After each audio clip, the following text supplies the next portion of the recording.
So hello everyone and good evening सभी को। उम्मीद करता हूँ मेरी वॉइस प्रॉपर आ रही होगी सभी तक। एक बार कंफर्म कर देंगे फिर हम लोग स्टार्ट करते हैं आज का चैप्टर, जो कि काफ़ी इंपॉर्टेंट है। वैसे इंपॉर्टेंट तो सारे ही है, लेकिन ये थोड़ा सा ज़्यादा इंपॉर्टेंट हो जाता है। और ये हम लोगों का जैनिज़्म एंड बुद्धिज़्म। सारी चीज़ें कॉन्टिन्यूटी में चल रही हैं, यानी कि अगर आपको पीछे के लेक्चर्स सारे समझ में आए होंगे तो इसका भी लिंकेज उसी से ही है जो हमने अभी पीछे चीज़ें देखी थी। और कल भी मैंने उसका लिंकेज आपको समझाया था कि किस तरह से जो हम आगे जैनिज़्म एंड बुद्धिज़्म पढ़ेंगे उसका लिंकेज किस तरह से ऋग वैदिक एज से है, और वहाँ पे किस तरह से जो ब्राह्मणिकल डोमिनेशन बढ़ रहा है उसी से हमारे हीट्रोडॉक्स स्कूल्स ऑफ थॉट्स निकल के आएंगे, जिनको हम जैनिज़्म एंड बुद्धिज़्म बोलते हैं। क्लियर? एक बार बताइए कि सारी चीज़ें प्रॉपर हैं। ओके, आनंदिता, आरजू, आस्था, सोनू, हेलो। सोनू तुम हेलो नहीं बोलते ना, सोनू क्या बोलते हैं? हेमलो, है ना। हम लोग की अलग लैंग्वेज है। चलो, शिवांगी, स्तुति, राजनी, सभी को गुड इवनिंग। चलो तो स्टार्ट करते हैं। तो कल मैंने आपको क्या बताया था, जो स्कूल ऑफ थॉट्स ऑथोड जो बिलीव करते हैं वेदास में। देखो मैंने पिन टैब कनेक्ट ही नहीं किया, यही मैं सोचूं चल क्यों नहीं रहा ये, कनेक्ट करना पड़ेगा को।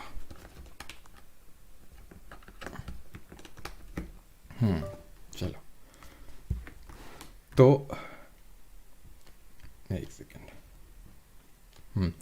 तो कल हम लोगों ने देखा था कि जो स्कूल ऑफ थॉट्स वेदास में बिलीव करते थे, वेदों में बिलीव करते थे, उनको हमने बोला ऑर्थोडॉक्स स्कूल ऑफ थॉट्स। उसमें हमने देखा था जैसे कि कन्नड़ हो गया, संख्य हो गया, और आपका उत्तर मीमांस, पूर्व मीमांस, ये हम लोगों ने देखे थे। चलिए आपसे एक क्वेश्चन पूछ लेते हैं कि किसने प्रपाउंड किया था आपका न्याय फिलॉसफी, किसने दी थी? न्याय फिलॉसफी के प्रपाउंडर कौन थे? ठीक है, एक तो ये बताइए, और कन्नड़ जो फिलॉसफी थे इसके प्रपाउंडर कौन थे? जल्दी से बताइए। तो कल मैंने आपको बताया था न्याय कौन दिलाता है? गौतम जी दिलाते हैं हमारे ना, गौतम गंभीर। तो गौतम इसके प्रपाउंडर है, और कन्नड़ वैशेषिका, ये क्या मैंने लिख दिया, उल्टा लिख दिया, सॉरी। वैशेषिका जो स्कूल ऑफ थॉट है उसके प्रपाउंडर है कन्नड़। ठीक है, क्या लिख रहा हूँ मैं, जो कन्नड़ स्कूल ऑफ थॉट है उसके प्रपाउंडर कौन है? वैशेषिका, राइट। और हम लोगों ने ये देखा था कि ये किसकी बात करता है? एटम की, यानी परमाणु की बात करता है। ठीक है, जो ये नया फिलॉसफी है ये भी कहीं ना कहीं ये बोलता है कि कोई भी चीज़ हमें बिलीव नहीं करनी है जब तक कि उसमें कोई साइंटिफिक अप्रोच ना हो। तो हम लोगों ने different Orthodox school of thoughts देखे थे जो बिलीव करते थे। जो बिलीव नहीं करते थे वो हैं जैनिज़्म एंड बुद्धिज़्म। ऐसा नहीं सिर्फ जैनिज़्म एंड बुद्धिज़्म है, कल मैंने आपको और भी बताए थे, जैसे आजीविका सेक्ट जो है वो भी एक हमारा हीट्रोडॉक्स स्कूल ऑफ थॉट में ही आएगा। चारवाक जो फिलॉसफी है वो भी हीट्रोडॉक्स स्कूल ऑफ थॉट में ही आएगी। अब यहाँ पे सबसे पहले हम पढ़ेंगे कॉजेज ऑफ ओरिजिन। इनका ओरिजिन क्यों हुआ, जन्म क्यों हुआ जैनिज़्म और बुद्धिज़्म रिलीजन का? First, Brahmanical domination. कल भी समझाया था किस तरह से 4 वर्णों में हमारी सोसाइटी बट गई थी, और ये जो 4 वर्ण हैं ये हमें कौन से मंडल में 4 वर्णों का क्लासिफिकेशन है, जरा कमेंट बताइए। हमने देखा था ऋग्वेद 10 मंडल यानी 10 किताबों से मिलकर बना है, उसमें से कौन सा मंडल में 4 वर्ण के बारे में मेंशन्ड है? उसमें से हमने ये देखा था कि एक कॉस्मिक मैन है जिसके कि माउथ से कौन निकला है? ब्राह्मण निकले हैं, आर्म से क्षत्रिय निकले हैं, थाइस से वैश्य निकले, और फीट से शूद्राज निकले हैं। अर्ली वैदिक एज में यानी कि पूर्व वैदिक काल में तो ये जो वर्ण सिस्टम था ये on the basis of work या प्रोफेशन या ऑक्यूपेशन था, ना कि बाई बर्थ था। लेकिन हमने देखा लेटर वैदिक एज में कैसे ये सिस्टम इतना खराब हो गया कि ब्राह्मणिकल डोमिनेशन बढ़ता गया। ब्राह्मण्स का ये मानना था कि कोई भी अगर आपको जैसे मोक्ष प्राप्त करना है, हमने देखा था कि सब डिविजन्स थे वेदास में। अगर आपको याद हो, सबसे पहले हमने क्या देखा था सब डिवीजन में? संहिता। संहिता क्या थे? कलेक्शन ऑफ हाइम्स थे। फिर हमने देखा था ब्राह्मण्स। ये ब्राह्मणास क्या थे? जो आखिरी में दिए हुए, हर वेदा के आखिरी में दिए हुए। इसमें क्या है? रिचुअल्स लिखे हुए हैं कि अगर आपको मोक्ष की प्राप्ति चाहिए, मोक्ष क्या होता है कि आपको जन्म के बाद कोई शरीर नहीं मिलेगा, आप सीधे भगवान के पास जाएंगे। तो अगर आपको चाहिए तो रिचुअल्स परफॉर्म करने पड़ेंगे, या फिर अगर आप कुछ भी सफलता के लिए यज्ञ परफॉर्म करना चाहते हो तो हमारे बिना वो सफल नहीं होगा। तो इस तरह से धीरे धीरे ब्राह्मणिकल डोमिनेशन बढ़ने लगा। इस ब्राह्मणिकल डोमिनेशन से पहले तो सिर्फ शूद्र, थोड़ा से वैश्य परेशान थे, लेकिन अब धीरे धीरे जैसे चीज़ें आगे बढ़ती हैं तो जो क्षत्रियज हैं, अब क्योंकि शूद्रास के पास इतनी पावर नहीं थी कि वो रिबेल कर सके इनके अगेंस्ट, मन में कसक तो थी लेकिन रिबेल नहीं कर पा रहे थे। लेकिन जो क्षत्रिय थे उनके पास तो पावर थी ना, तो उन्होंने रिबेल किया ब्राह्मणिकल डोमिनेशन के खिलाफ। तभी जो दोनों धर्म हैं, जैन और बुद्ध, इनके जो मेन फाउंडर हैं, बुद्धिज़्म के आप सभी जानते हैं कौन है ना, गौतम बुद्ध। और जैनिज़्म के फाउंडर तो नहीं, लेकिन जो मेन प्रपाउंडर है जिन्होंने इस धर्म को फैलाया, दोनों लोग क्षत्रिय ही थे। ठीक, तो इससे हमें यह पता चलता है किस तरह से क्षत्रिय ने रिबेल किया ब्राह्मणिकल डोमिनेशन के अगेंस्ट में, और इसका सपोर्ट किया वैश्यास और शूद्र, क्योंकि उनको भी ये ब्राह्मणिकल डोमिनेशन नहीं पता किसको पसंद होगा। आप खुद ही सोचिए कि अगर आप लोग 10 लोग रह रहे हो कहीं पे, ठीक है, और उनमें से 1-2 लोग के पास बहुत ज़्यादा पावर है, तो बाकी के जो लोग हैं वो इस चीज़ को पसंद नहीं करेंगे, राइट। और ये 4 वर्णों का जो सिस्टम है 10th मंडल में हमने देखा था, राइट, उसमें हमने देखा था पुरुष शुक्ता के बारे में मैंशनड है ना। तो ये चीज़ था ब्राह्मणिकल डोमिनेशन। एक तो एग्रीकल्चर इकोनॉमी, क्योंकि रिचुअल्स और सैक्रिफाइसेस इतने बढ़ रहे थे, और हमने ये भी देखा था कि लास्ट में फिर क्या हुआ था जब ये धर्म आ गए थे, है ना। तो 6th सेंचुरी BC में उपनिषद इन लोगों ने ऐड कर दिए हिंदू धर्म में कि इसमें हम रिफॉर्म लाते हैं, और यही कारण है कि हमारा जो जन्म का भूमि है वो बुद्धिज़्म भारत ही है। अभी हम पढ़ेंगे, लेकिन भारत में आप बुद्धिज़्म बहुत ही कम देखोगे। आप हिमाचल वगैरह में जाओगे तो ही थोड़े बुद्धिस्ट आपको दिख जाएंगे, फिर थोड़ा इधर उधर जगहों में, लेकिन बहुत ही वो है। तो उसका रीज़न भी यही है, वो हम खैर आगे देख लेंगे, कि इन्होंने अपने यानी जो हिंदू धर्म है उसको रिफॉर्म कर लिया। अब उपनिषद जोड़ दिया, और उपनिषद में ये लिख दिया कि आपको ज़रूरी नहीं है कि आप रिचुअल्स या फिर सैक्रिफाइसेस करें तभी आपको मोक्ष मिलेगा। आप भक्ति को फॉलो करके, भक्ति का मार्ग भी फॉलो करके आप मोक्ष की प्राप्ति कर सकते हैं। ठीक, एग्रीकल्चर इकोनॉमी, अब इनमें क्या था, जैसे अभी मैंने बताया ब्राह्मणिकल डोमिनेशन था, रिचुअल सैक्रिफाइसेस, और सैक्रिफाइसेस में किसकी सैक्रिफाइस देने, बलि चढ़ानी पड़ती थी, कैटल्स की, बकरी की चढ़ा दो, गाय, बकरी, गाय, ये सब मतलब इनका क्या था, सैक्रिफाइसेस दी जाती थी। अब अगर एग्रीकल्चर को बढ़ाना है तो ये सारी चीज़ें तो हटानी पड़ेंगी। मतलब अब जैसे जो कैटल है उनको सैक्रिफाइस से मारा जा रहा है, उनकी पॉपुलेशन क्या हो रही है, कम हो रही है, उससे एग्रीकल्चर पे इम्पैक्ट पड़ रहा था। तो जो लोग एग्रीकल्चर पे डिपेंडेंट थे वो भी इससे नाराज़ थे। वैश्यास क्या थे, मेनली एग्रीकल्चर कर रहे थे, और वो ट्रेड कर रहे थे, व्यापार कर रहे थे, और उनमें से एग्रीकल्चरल प्रोडक्ट्स भी एक वन ऑफ द थिंग्स थे व्यापार करने में। तो ऑब्वियस ये बात है, वो उस चीज़ को पसंद नहीं करेंगे। Use of punch mark points, धीरे धीरे क्या है, पंच एक कॉइन से स्टार्ट हो गया, और जब कॉइन स्टार्ट हो जाते हैं, हमने देखा था हड़प्पा के टाइम पे बार्टर सिस्टम चलता था, तुम्हें गेहूं चाहिए, मुझे चावल चाहिए, हमने आपस में एक्सचेंज कर लिया। कॉइन्स वाला सिस्टम नहीं था, नहीं पता तुमको कॉइन्स के बारे में। यहाँ पे धीरे धीरे कॉइन्स पे आने लगे, तो इससे क्या होने लगा, कॉइन से ट्रेड बढ़ने लगा, व्यापार, और जब व्यापार बढ़ता है तो वैश्य जो है हमारे, ठीक है, यानी कि जो ट्रेड करते हैं, जैसे कि हम इनको अभी के टर्म्स में अगर हम बात करें तो बनिया बोलते हैं ना, जैसे कि बहुत सारी हमारी इसमें कास्ट आती हैं, तो वो लोग ट्रेड बहुत करते हैं, ठीक है। तो ये लोग जो थे ये तलाश में थे कि हमारा भी कोई एक रिलीजन हो, हमें भी कोई इज्जत दे, वैश्य और शूद्र, ये मतलब ये मान रहे थे। Jainism and Buddhism did not attach any importance to existing varna system, इन्होंने वर्ण सिस्टम को बिल्कुल भी इंपॉर्टेंस नहीं दी। हाँ, जैनिज्म ने माना कि वर्ण सिस्टम ठीक है, और वो बर्थ के बेसिस पे नहीं होना चाहिए, आपके काम के बेसिस पे या फिर आपके कर्म के बेसिस पे होना चाहिए। यानी कि अगर आप अच्छे कर्म करोगे तो अच्छा वर्ण आपको मिलेगा, आगे ब्राह्मण आप बनोगे, बुरे कर्म करोगे तो फिर आप नीचे। तो ये बुद्धिज़्म ने तो पूरी तरह से डिस्कार्ड कर दिया था उसको। यही कारण है कि बुद्धिज़्म ज़्यादा फैला बाकी देशों में भी, ठीक है। तो इसमें यह था कि इसने वर्ण सिस्टम को डिस्कार्ड कर दिया। तो अगर मुझे जैनिज्म या बुद्धिज़्म ज्वाइन करना है तो सारे लोग वहाँ इक्वल ट्रीट किए जाएंगे, और ऑब्वियस ये बात है, फिर तो वैश्य और शूद्र ऑब्वियसली ज्वाइन करेंगे। यही कारण है कि अगर हम मॉडर्न हिस्ट्री में पढ़ेंगे, भीमराव अम्बेडकर जी ने भी अपने लाइफ के लास्ट डेज में बुद्धिज़्म धर्म को अपना लिया था। क्यों? क्योंकि यहाँ पे आपको इक्वल ट्रीट किया जाता है, वर्ण सिस्टम नहीं होता है। बिलीफ इन नॉन वायलेंस, ये दोनों धर्म नॉन वायलेंस में बिलीव करते थे, अहिंसा में बिलीव करते थे। और जब अहिंसा में बिलीव करते थे तो मतलब ये सैक्रिफाइसेस नहीं करेंगे जो हम अभी देख रहे हैं, ये सैक्रिफाइसेस कर रहे हैं, पहला। दूसरा, अगर नॉन वायलेंस अहिंसा होगी, अहिंसा का मतलब है हिंसा नहीं हो रही है, मार काट नहीं हो रही है, तो व्यापार बढ़ेगा, और व्यापार यही तो वैश्य चाहते थे कि व्यापार बढ़े, सिंपल। तो ये कारण है कि किस वजह से ओरिजिन हुए, और बहुत सारे लोगों ने इन दोनों धर्म को ज्वाइन किया। आई होप ये कॉजेज ऑफ ओरिजिन आपको समझ आ गए होंगे, थोड़ा सा हमें पता होना चाहिए कि क्यों ओरिजिन हुए। डायरेक्टली हो सकता है इससे क्वेश्चन ना पूछे, स्टेटमेंट बना के पूछ सकता है, लेकिन हाँ, हमारे अगर खासकर एसएससी एग्जाम में अगर मैं बात करूँ, सिर्फ एसएससी एग्जाम में, तो थोड़े से फैक्चुअल चीज़ें ज़्यादा आती हैं कि भाई जन्म कहाँ हुआ गौतम बुद्ध का, ये सारी चीज़ें, तो वो हम अभी देखेंगे। लेकिन ये भी तो आपको पता होना चाहिए कि ओरिजिन क्या है, ताकि स्टोरी में इंटरेस्ट भी तो आना चाहिए, राइट। चलिए, तो आगे बढ़ते हैं। स्टार्ट करते हैं जैनिज़्म। ठीक है, 2 धर्म हमें पढ़ने हैं, जैनिज़्म एंड बुद्धिज़्म। सबसे पहले जैनिज़्म के बारे में हम थोड़ा सा समझ लेते हैं। जैनिज़्म में जैसे हमारे हिंदू धर्म में पंडित होते हैं, तो वैसे ही जैन धर्म में जो हमारे ग्रेट टीचर्स होते हैं या फिर जो फिलोसोफर्स होते हैं, उनके लिए टर्म यूज़ किया जाता है तीर्थंकर। इस तीर्थंकर शब्द का इस्तेमाल किया जाता है और ये माना जाता है कि जैन धर्म में टोटल 24 तीर्थंकर रहे, जिसमें कि जो हमारे पहले तीर्थंकर थे उनका नाम था ऋषभ देव। पहले जो तीर्थंकर थे ऋषभ देव इनका नाम था। टोटल 24 का हमें नाम याद करने की ज़रूरत नहीं है, हमें पहला, 23वां और 24वां पता होना चाहिए। पहले ये थे, 23वें अगर हम बात करें 23rd, ये पार्श्वनाथ थे।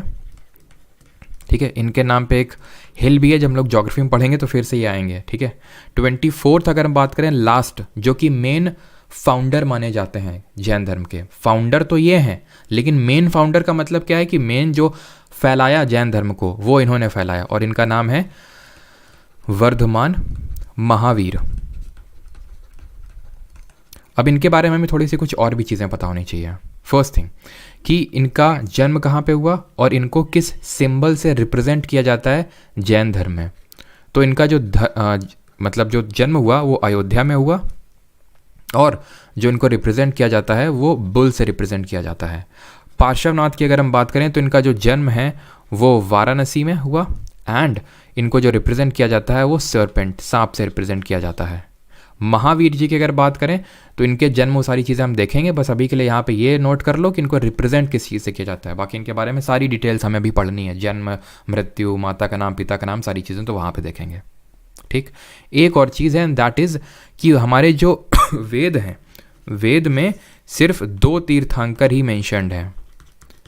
वैसे इस पे कभी क्वेश्चन मैंने देखा तो नहीं आपके अभी एसएससी एग्जाम्स में, लेकिन अगर पूछ ले तो 2 तीर्थंकर हैं। एक तो जो हमारे पहले वाले हैं, कौन, ऋषभ देव, ठीक, और जो हमारे 22वें वाले हैं 22nd, इनका नाम है अरिष्टानेवी। ठीक है, अरिष्टानेवी। इन दोनों लोगों के बारे में किसमें मेंशन है, वेद में।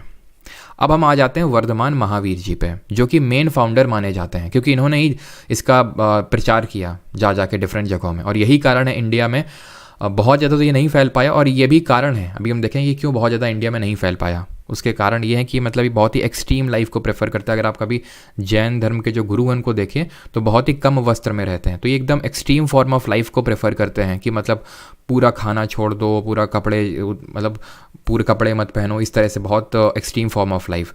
तो जो बुद्धिज़्म धर्म है वो काफ़ी फैला और ये नहीं फैल पाया, उसका यही रीज़न है, उसको हम लास्ट में समझ लेंगे, अभी इन चीज़ों पे फोकस करते हैं। ठीक है, बर्थ अगर हम बात करें इनका जन्म कहाँ पे हुआ और कब हुआ, तो 540 BC। देखिए एग्जैक्ट ये नहीं है कि मतलब हमें पता ही नहीं 540 BC में ही हुआ, कहीं कहीं पे हो सकता है 541 दिख जाए, कहीं कहीं पे 542, इस तरह से, बट रफली ज़्यादातर 540 BC आपको ज़्यादातर जगहों में देखने को मिलेगा। ठीक है, कहाँ पर हुआ, कुंडग्राम। ठीक है, तो ऐसे याद रख लो कि इनका जन्म एक कुंड में हुआ, एक गांव के कुंड में हुआ, और ये कुंडग्राम पड़ता कहाँ पे है, वैशाली, बिहार में। तो कई बार ये भी पूछ लेता है किस राज्य, किस स्टेट में इनका जन्म हुआ, तो बिहार में हुआ। डेथ अगर बात करें 468 BC में हुआ। जरा मुझे ये बताइए, तो अगर इनका जन्म 540 BC में हुआ और अगर इनकी मृत्यु 468 BC में हुई तो कितने साल ये जिए। मैंने आपको बताया था कि जब हम BC में आगे बढ़ते हैं तो नंबर घटता है ना। और इनके जो डेथ हुई वो पावापुरी में हुई। कहाँ पे, पावापुरी, यानी कि हम बोल सकते हैं इनको मोक्ष की प्राप्ति पावापुरी में हुई। ये कहाँ पड़ता है, ये भी आपका बिहार शरीफ, बिहार में पड़ता है। बिहार में एक जो जगह पड़ती है बिहार शरीफ, कौन कौन अच्छा यहाँ पे बिहार से, आई थिंक काफ़ी लोग होंगे ना। तो यहाँ पे कितने साल जिए, तो अगर आप इसको माइनस करेंगे तो आप ये पाएंगे कि 72 ईयर्स तक इनकी लाइफ रही। हमें क्या करना है, 540 में से 460 घटाएंगे तो 72 हमें मिलेगा, है ना। फादर की अगर बात करें तो इनके पिता का नाम वही था जो गौतम बुद्ध के बचपन का नाम था, और वो था सिद्धार्थ। यानी कि इनके पिता का नाम वही था जो गौतम बुद्ध, जो हम आगे देखेंगे, उनके बचपन का जो नाम था, सिद्धार्थ। और ये बिलोंग करते थे, एक क्लैन थी जनात्रिका। ठीक है, जो जनात्रिका करके एक क्लैन हुआ करती थी उससे बिलोंग करते थे, क्षत्रिय क्लैन थी ये। ठीक है, अभी मैंने आपको बताया था ये दोनों लोग, चाहे हमारे महावीर जी हों चाहे हमारे गौतम बुद्ध हों, दोनों लोग क्षत्रिय क्लैन से ही बिलोंग करते हैं। मदर की अगर बात करें तो इनका नाम त्रिशला था, त्रिशला। इनकी वाइफ का नाम बात करें यशोदा, ठीक है। गौतम बुद्ध की जो वाइफ थी उनका नाम यशोधरा था, इनकी वाइफ का नाम यशोदा, और इनकी डॉटर का नाम था अनोंजा, अनोंजा प्रियदर्शिनी। और अनोंजा प्रियदर्शिनी के जो हस्बैंड थे, यानी कि एक तरह से हम बोल सकते हैं वर्धमान महावीर जी के दामाद, उनका नाम था जमाली। और वो इसलिए इम्पॉर्टेंट है बिकॉज जमाली जो हैं ये पहले डिसाइपल बनते हैं, पहले शिष्य बनते हैं वर्धमान महावीर जी के। तो दामाद हो तो ऐसा है ना। तो जमाली जी जो है फर्स्ट डिसाइपल बनते हैं महावीर जी के। इतनी चीज़ सभी को क्लियर? आई होप यहाँ पे ऐसा कोई कॉन्सेप्ट तो था नहीं, ये चीज़ें आपको याद ही करनी पड़ेंगी। ऐसे याद कर सकते हैं कि जो बर्थ हुआ, इनका जो जन्म हुआ वो एक गांव के कुंड में हुआ, ठीक है। और इनके आखिरी जो पाँव हैं, पैर हैं, ठीक है, वो पाँव, ठीक है। तो पाँव से पावापुरी आपको याद हो जाएगा, ठीक है, इस तरह से। और जो गौतम बुद्ध के बचपन का नाम तो इनके फादर का नाम था, राइट। तो ऐसे याद कर सकते हैं। और वाइफ के नाम तो याद रहेगा यशोदा इनका, और गौतम बुद्ध की यशोधरा। क्लियर? अब आ जाते हैं कि इन्होंने अपना गृह त्याग किस उम्र में किया, किस एज में किया? तो 30 की एज में किया, 30 की उम्र में। देखिए और भी बहुत सारे फैक्ट हैं कि अपने भाई के परमिशन से किया, भाई का नाम, ये वो सारी चीज़ें इंपॉर्टेंट नहीं है, ठीक है। क्योंकि यहाँ पे जो मैं चीज़ें बता रहा हूँ ऑन द बेसिस ऑफ जो PYQs हैं और जो बाकी डिफरेंट में जो एग्जाम्स में जो क्वेश्चन पूछे गए उसके बेसिस पे, नहीं तो फैक्ट तो अनलिमिटेड है। लेकिन मुझे लिखने में कोई दिक्कत नहीं, लेकिन आपका ही लोड बढ़ेगा वो, ठीक है। एनलाइटनमेंट के अगर, और हाँ, जब 30 की उम्र में ये गए तो एक पर्सन थे मक्काली गोसला, ठीक है। इन्होंने मक्कारी कर दी थोड़ी सी।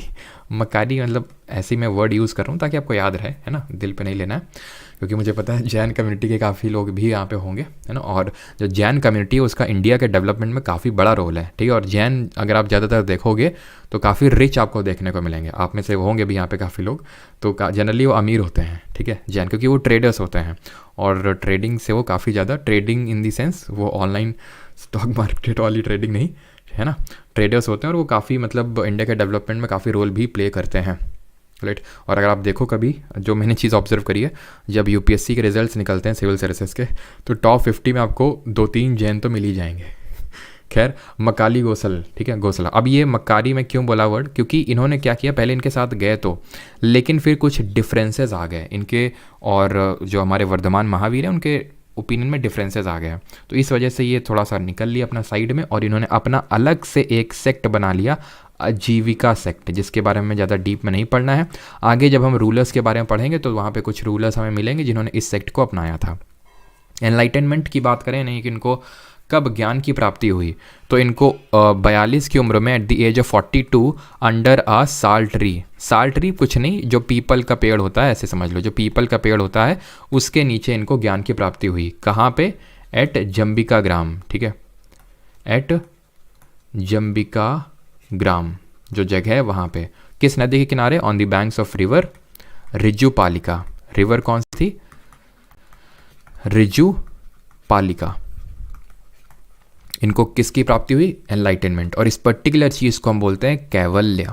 क्या बोलते हैं? कैवल्य। वहाँ पे हम देखेंगे बुद्ध धर्म में इसको निर्वाण बोलते हैं, यहाँ पे इसको कैवल्य बोलते हैं, राइट। और अगर हम बात करें इन्होंने पहला अपना जो सरमन, यानी कि जो पहला उपदेश है वो कहाँ पे दिया? तो फर्स्ट सरमन जो इन्होंने डिलीवर किया वो पावा नामक जो जगह है वहाँ पे किया, फर्स्ट सरमन। क्लियर? इतनी चीज़ सभी को क्लियर? और एक अगर आपसे कभी देखो, कैवल्य अलग होता है, ध्यान रखना, और केवलिन अलग होता है एक टर्म। केवलिन का मतलब होता है परफेक्टली लर्नड, यानी कि जिसको सब कुछ पता हो। जैसे कि जितेंद्रिय, जितेंद्रिय मतलब जिसने अपनी पूरी इंद्रियों में काबू पा लिया है, तो इनको जितेंद्रिय भी बोला गया, इनको केवलिन भी बोला गया। केवलिन मतलब परफेक्टली लर्न, जिसको सब कुछ पता है। ये कुछ इंपॉर्टेंट चीज़ें हैं। क्लियर?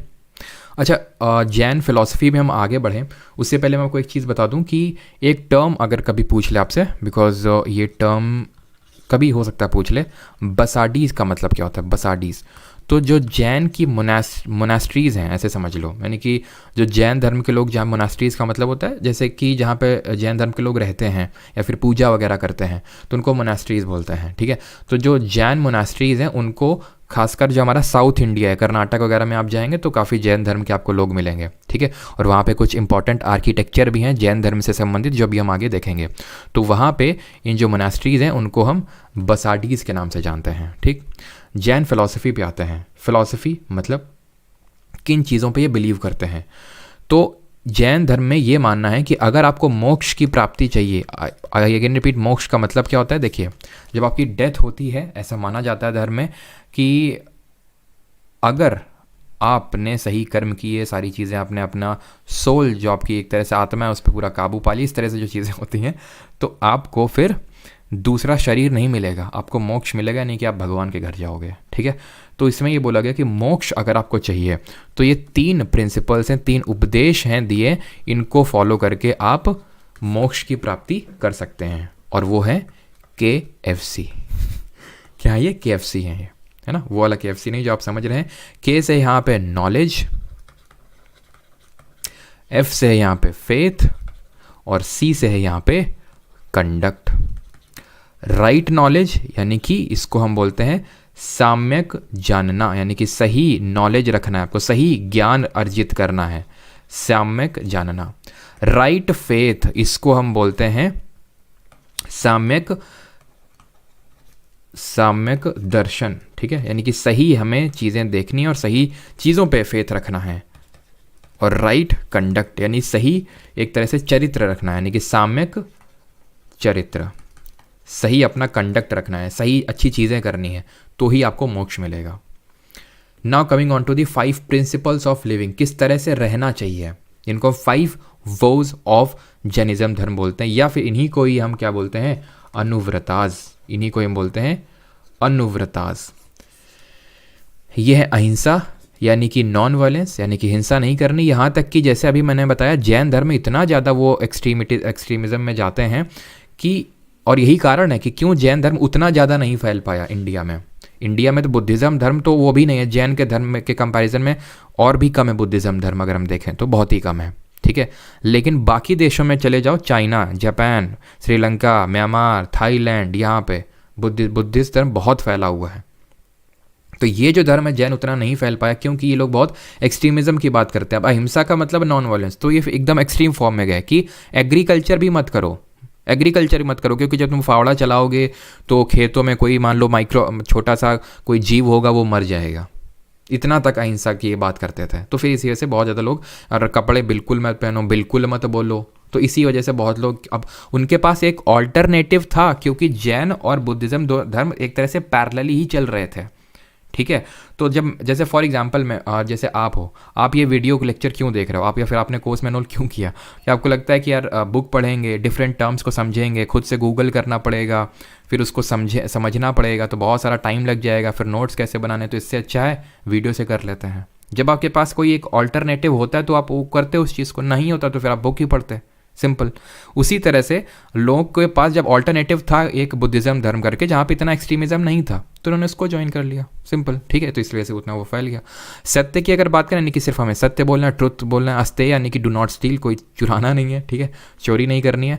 ब्रह्मचर्य, सेक्सुअली मोनोगैमस, यानी कि ऐसा नहीं कि, समझ रहे हो, यानी कि अपनी जो सेक्सुअल एनर्जीज़ हैं, ये माना जाता है कि उनको, ये हर धर्म में है वैसे हम अगर देखें, सिर्फ जैनिज्म, बुद्धिज़्म या हिंदुइज्म धर्म में भी है, ऑलमोस्ट सारे धर्म में, कि ब्रह्मचर्य, कल भी मैंने बताया था, एक खासकर स्टूडेंट को ब्रह्मचर्य को का पालन करना चाहिए, यानी कि जो अपनी एनर्जीज़ हैं उनको फालतू की चीज़ों में नहीं, समझ रहे हैं आप? ठीक है, तो aparigraha, detach from material things, people and places, यानी कि डिटैचमेंट रखना है। जैसे फॉर एग्जांपल, अगर आपने किसी से, ये आप हैं, ठीक है, ये कोई है, ठीक है, ये कोई है मान लो, ठीक है, अब आपने अटैचमेंट रख लिया, तो मान लो इनको चोट लगी तो आपको भी चोट लगेगी, ठीक है, ये आपको छोड़ के मान लो कि गई, ठीक है, तो आपको बहुत ज़्यादा दर्द होगा, बहुत ज़्यादा दुख होगा, है ना?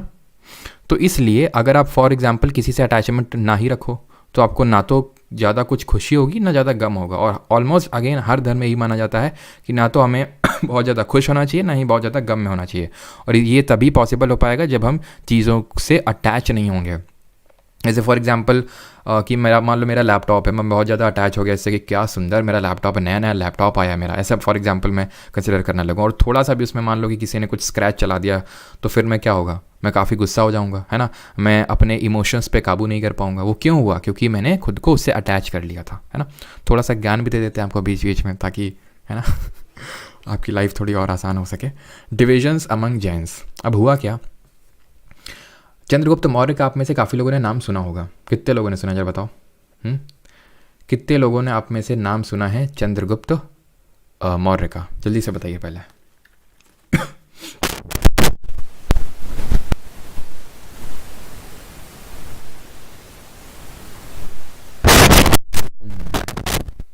मैक्सिमम लोगों ने मतलब सुना है, ठीक।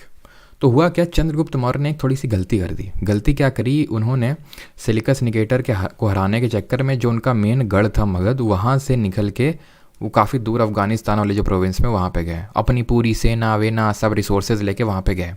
जिससे हुआ क्या, जीत तो लिया, लेकिन यहाँ पे जो उनका गढ़ था वहाँ पे एक तरह से स्कारसिटी, फेमाइन, भुखमरी, अकाल फैल गया एकदम। और इसकी वजह से हुआ क्या कि लोगों के बीच में बहुत रिसेंटमेंट, गुस्सा आ गया। तो चंद्रगुप्त मौर्य ने ये सोचा कि क्यों ना जैन धर्म को अपना ले, क्योंकि यहाँ बोलते हैं कि बहुत कम खाओ, बिल्कुल ना बोलो, कुछ भी मत पहनो। तो जैन धर्म को अगर मैं अपना लूँगा तो बाकी मेरी जो प्रजा है वो भी अपना लेगी। इससे क्या है, हमारे रिसोर्सेज पे जो अभी कमी है वो और थोड़ा सा हम उसको सह पाएंगे। अब वो फिर भी उतना कंट्रोल में हो नहीं पा रहा था। तो ये क्या इन्होंने, जो चंद्रगुप्त मौर्य थे, इन्होंने क्या किया, लिया अपने एक साथी भद्रबाहु को, ठीक है, और निकल पड़े साउथ इंडिया की ओर। कहाँ? कर्नाटक में। और इनको अकम्पनी किया जो इनके मंक्स थे। काफ़ी लोगों ने इनको अकम्पनी किया। इनको लगा कि साउथ इंडिया में चले जाते हैं, तब तक यहाँ पे चीज़ें सही हो जाएंगी। ये लोग चले गए। चंद्रगुप्त मौर्य जैन धर्म में कुछ ज़्यादा इन्वॉल्व हो गए। इन्होंने कर दिया क्या, सल्ले खाना, ठीक है। इन्होंने क्या किया, सल्ले खान। अब सल्ले खान क्या होता है? ये सल्ले खान का मतलब होता है डेथ बाय फास्टिंग। यानी कि जैन धर्म में ये होता है कि आप अपनी शरीर को छोड़ देते हो किस मेथड से, फास्टिंग करके, उपवास रख के, कुछ नहीं खाओगे जब तक मर नहीं जाओगे। ये होता है सल्ले खान। और ये इन्होंने किया और इनकी डेथ हो गई। ये जो अगर मैं बात करूं, जो फेमाइन आया मगध में, फेमाइन इन जो मगध आया, ये अराउंड, मतलब एग्जैक्टली तो डेट नहीं है, लेकिन हाँ अराउंड 303 BC के अराउंड, कहीं 305 कहीं 300, इस तरह से आपको देखने को मिलेगी। तो इस अराउंड पे ये फेमाइन आया। ये लोग चले गए, इनकी डेथ हो गई मौर्य जी की। अब इनके जो ये थे भद्रबाहु, इनको लगा अब चलो चलते हैं। कहाँ? जहाँ से आए थे, नॉर्थ इंडिया में जहाँ से आए थे वहीं चलते हैं और देखते हैं चीज़ें सही हुई कि नहीं। जब ये लौट के वापस आए तो इन्होंने देखा कि यार यहाँ के लोग तो जैसे हम छोड़ के गए थे वैसे तो नहीं है। ये लोग तो सफ़ेद वस्त्र धारण किए हुए हैं, ये तो वाइट क्लोथ पहने हुए हैं। कैसे क्लोथ पहने हुए? वाइट क्लोथ पहने हुए हैं, सफ़ेद वस्त्र। तो और वो उनका जो लीडर था, वो जो वहाँ पे जो लोग रुक गए, जो लोग टिक गए, जो लोग जैन धर्म को तो अपना लिए थे लेकिन गए नहीं थे इनके साथ, उनको बोला गया क्या, उनको या फिर अभी उनका लीडर की अगर हम बात करें, उनका लीडर था स्थूलभद्र लीडर था।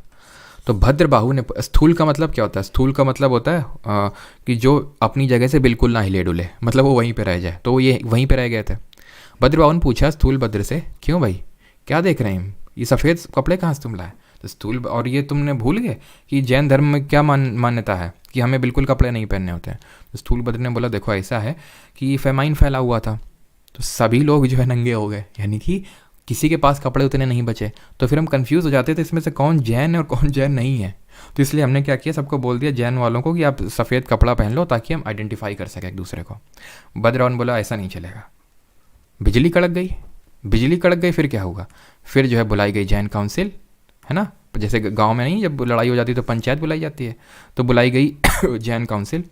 तो फर्स्ट जैन काउंसिल हुई, फर्स्ट जैन समिति हुई, ये इसको वो करने के लिए। भद्रबाहु ने बॉयकॉट कर दिया उस काउंसिल का। अब भद्रबाहु ने जब बॉयकॉट कर दिया तो यहाँ से डिवीजन हो गया जैन्स के बीच में। भद्रबाहु ने जिस सेक्शन को लीड किया गया, मतलब जिसको लीड किया उनको हम बोलते हैं दिगंबर, ठीक है। और जिसको लीड किया स्थूलभद्र ने, उनको हम बोलते हैं श्वेतांबर। श्वेत मतलब सफ़ेद, ठीक है, अंबर। अब दिगंबरों का मानना है कि अंबर यानी कि एक तरह से हम वस्त्र इसलिए नहीं धारण करते कि पूरा आकाश ही हमारा वस्त्र है। स्थूलभद्र वाले क्या है, श्वेत अंबर, यानी कि हम सफ़ेद वस्त्र धारण करेंगे। ठीक है। तो श्वेतांबर सेक्ट को लीड किया स्थूलभद्र ने, दिगंबर को भद्रबाहु ने। कहाँ पे डिवीजन हुआ? First Jan council. कब हुई है फर्स्ट जैन काउंसिल?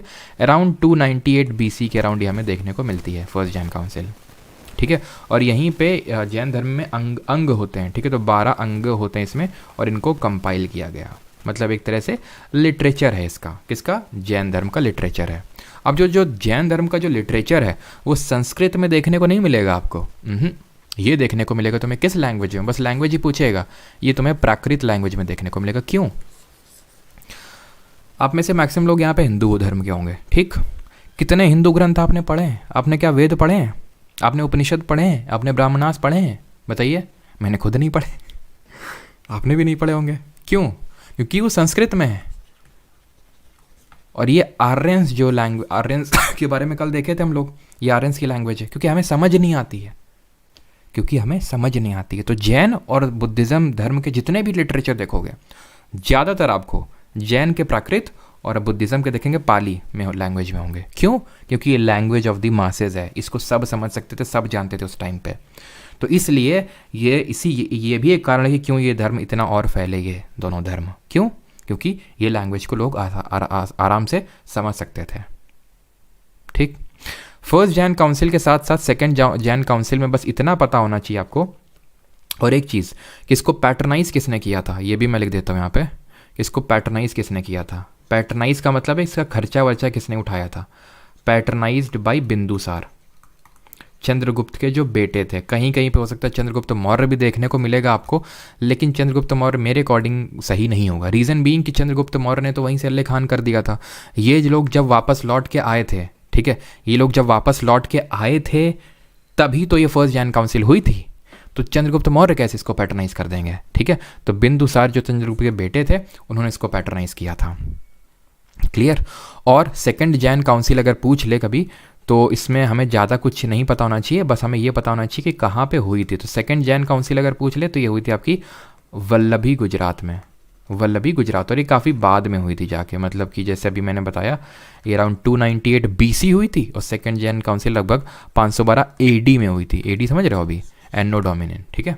चलो, यानी कि जीसस क्राइस्ट के जन्म के बाद की चीज़ें हम बात कर रहे हैं। लिटरेचर में सिर्फ हमें इतना पता होना चाहिए। प्राकृत में बात करते हैं जैन के आर्किटेक्चर के बारे में, यानी कि जो चीज़ें जैन धर्म की बनाई गई हैं, जैसे रॉक कट केव टेम्पल्स की अगर हम बात करें, ये आपको देखने को मिलेंगे कहाँ पे? उड़ीसा में, जो आप अपनी स्क्रीन पे देख पा रहे हैं। उड़ीसा में रॉक कट का मतलब क्या होता है? चट्टान, उसको काट काट के उसमें गुफा बना दिए, टेम्पल बना दिए, ऐसा, ठीक है। और ये उड़ीसा में आपको इनको बोलते हैं हाथी गुम्फा केव्स। कहाँ पे हैं? उड़ीसा में। और ये खरावेला, ठीक है, खरावेला जगह में। तो हाथी गुम्फा केव्स ऑफ खरावेला जैन धर्म से संबंधित है, उड़ीसा में। उदयगिरी खंड, ये जो आप केव्स देख रहे हैं उदयगिरी और खंडगिरी वाली हैं, ठीक है। उदयगिरी एंड खंडगिरी केव्स कहाँ पे? उड़ीसा में ही आपके। Dilwara Jain temple, I think सभी ने नाम सुना भी होगा। कहाँ पे हैं?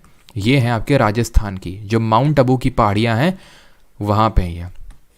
जो वास्तुपाल ब्रदर्स हैं उन्होंने इसको बनवाया था, ठीक है। वास्तुपाल जो ब्रदर्स हैं उन्होंने, ठीक है। राजस्थान के माउंट आबू जो हिल्स हैं वहाँ पे आपको देखने को मिलेगा दिलवाड़ा जैन टेम्पल, जो अपनी स्क्रीन पे देख पा रहे हैं।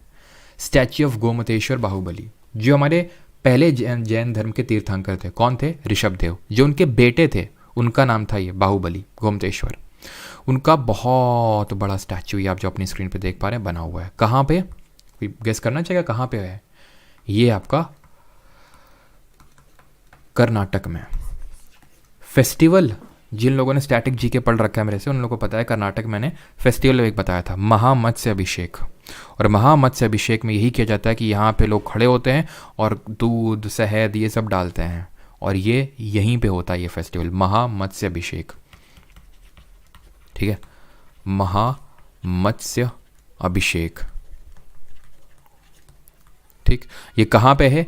ये आपका श्रवणबेलगोला में है, जहाँ पे आपके चंद्रगुप्त जो मौर्य हैं, श्रवणबेलगोला यहीं पे गए थे कर्नाटक में। आई थिंक यहाँ पे मैंने वो चीज़ नहीं लिखी है, चलो यहाँ पे लिख देता हूँ। कहाँ पे?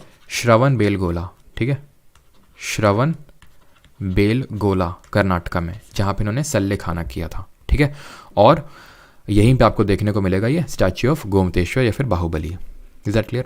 पैटर्न्स देख लेते हैं। पैटर्न का मतलब क्या होता है? जिसने पैटर्नाइज किया, जिसने, कौन से हमारे किंग थे, राजा थे, जिन्होंने इस धर्म का को माना, प्रचार किया या फिर उसका सपोर्ट किया। चंद्रगुप्त मौर्य तो एक सबसे बड़े हो जाएंगे, ठीक है, चंद्रगुप्त मौर्य, ठीक है, सबसे बड़े तो यही हमारे हो जाएंगे। इनके बेटे हमने देखा, इन्होंने पैटर्नाइज किया पहली जो जैन काउंसिल हुई। ध्यान रखना, बिंबिसार और बिंदुसार में अंतर है, ठीक है, ये बिंदुसार की बात कर रहा हूं। बिंदुसार बेटे चंद्रगुप्त मौर्य के, ठीक है, और चंद्रगुप्त ने जैन धर्म को माना था। एक है बिंबिसार, इन्होंने भी पैटर्नाइज किया था, लेकिन जो बिंबिसार थे, he was the contemporary of Mahavira and Buddha, मतलब contemporary of Mahavira and Buddha. इसका मतलब ये है कि इनके समकालीन थे, यानी कि जब ये लोग जिंदा थे, मतलब ये लोग जब रह रहे थे तभी ये भी एग्जिस्टेंस में थे उस समय, है ना, यानी कि ये दोनों लोग आपस में मिल सकते थे। समझ रहे हैं आप? ये क्या है कि काफ़ी बाद में आए ये लोग, चंद्रगुप्त मौर्य और बिंदुसार लोग, ठीक है। तो बिंबिसार और अजातशत्रु, ठीक है, इनके बेटे, तो इन्होंने भी इसको पैटर्नाइज किया। यहाँ तक सभी को सारी चीज़ें क्लियर हैं कि नहीं? देन हम लोग आगे बढ़ते हैं अपने दूसरे रिलीजन पे, एंड दैट इज़ बुद्धिज़्म। और आज मैंने एड्स हटा दिए हैं पूरी तरह से। आई थिंक आपको क्लास के शुरू में भी कोई ऐड देखने को नहीं मिला होगा, और बीच में तो देखने को मिलेगा नहीं, बिकॉज मैंने सारे ऐड हटा दिए हैं वीडियो से। अब बीच आगे आ जाता तो मुझे पता नहीं, वो फिर आई थिंक यूट्यूब का कुछ, आई थिंक ऐसा मैंडेटरी पॉलिसी है कि शुरू और लास्ट में ऐड वो डालता ही है, पता नहीं है मुझे, लेकिन बीच में तो फॉर श्योर नहीं आने वाला, बिकॉज मैंने पूरी तरह से ऐड हटा दिए हैं। बिल्कुल वो हरंका डायनेस्टी से हम सारी चीज़ें आगे पढ़ेंगे, ठीक है, आगे हम लोग पढ़ेंगे अभी वो सारी डायनेस्टीज।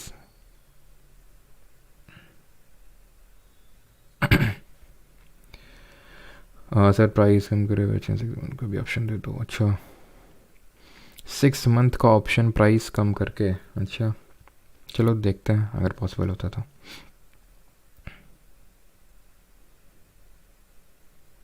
ईयर थोड़ा गड़बड़ है, गड़बड़ नहीं है वो उसी लिए मैंने बता दिया था कि ये कमेंट आएगा, गड़बड़ है। आपको मुझे पता है ये 303 बीसी की जगह 200 हो सकता है 98 बीसी देखने को मिले, ठीक है।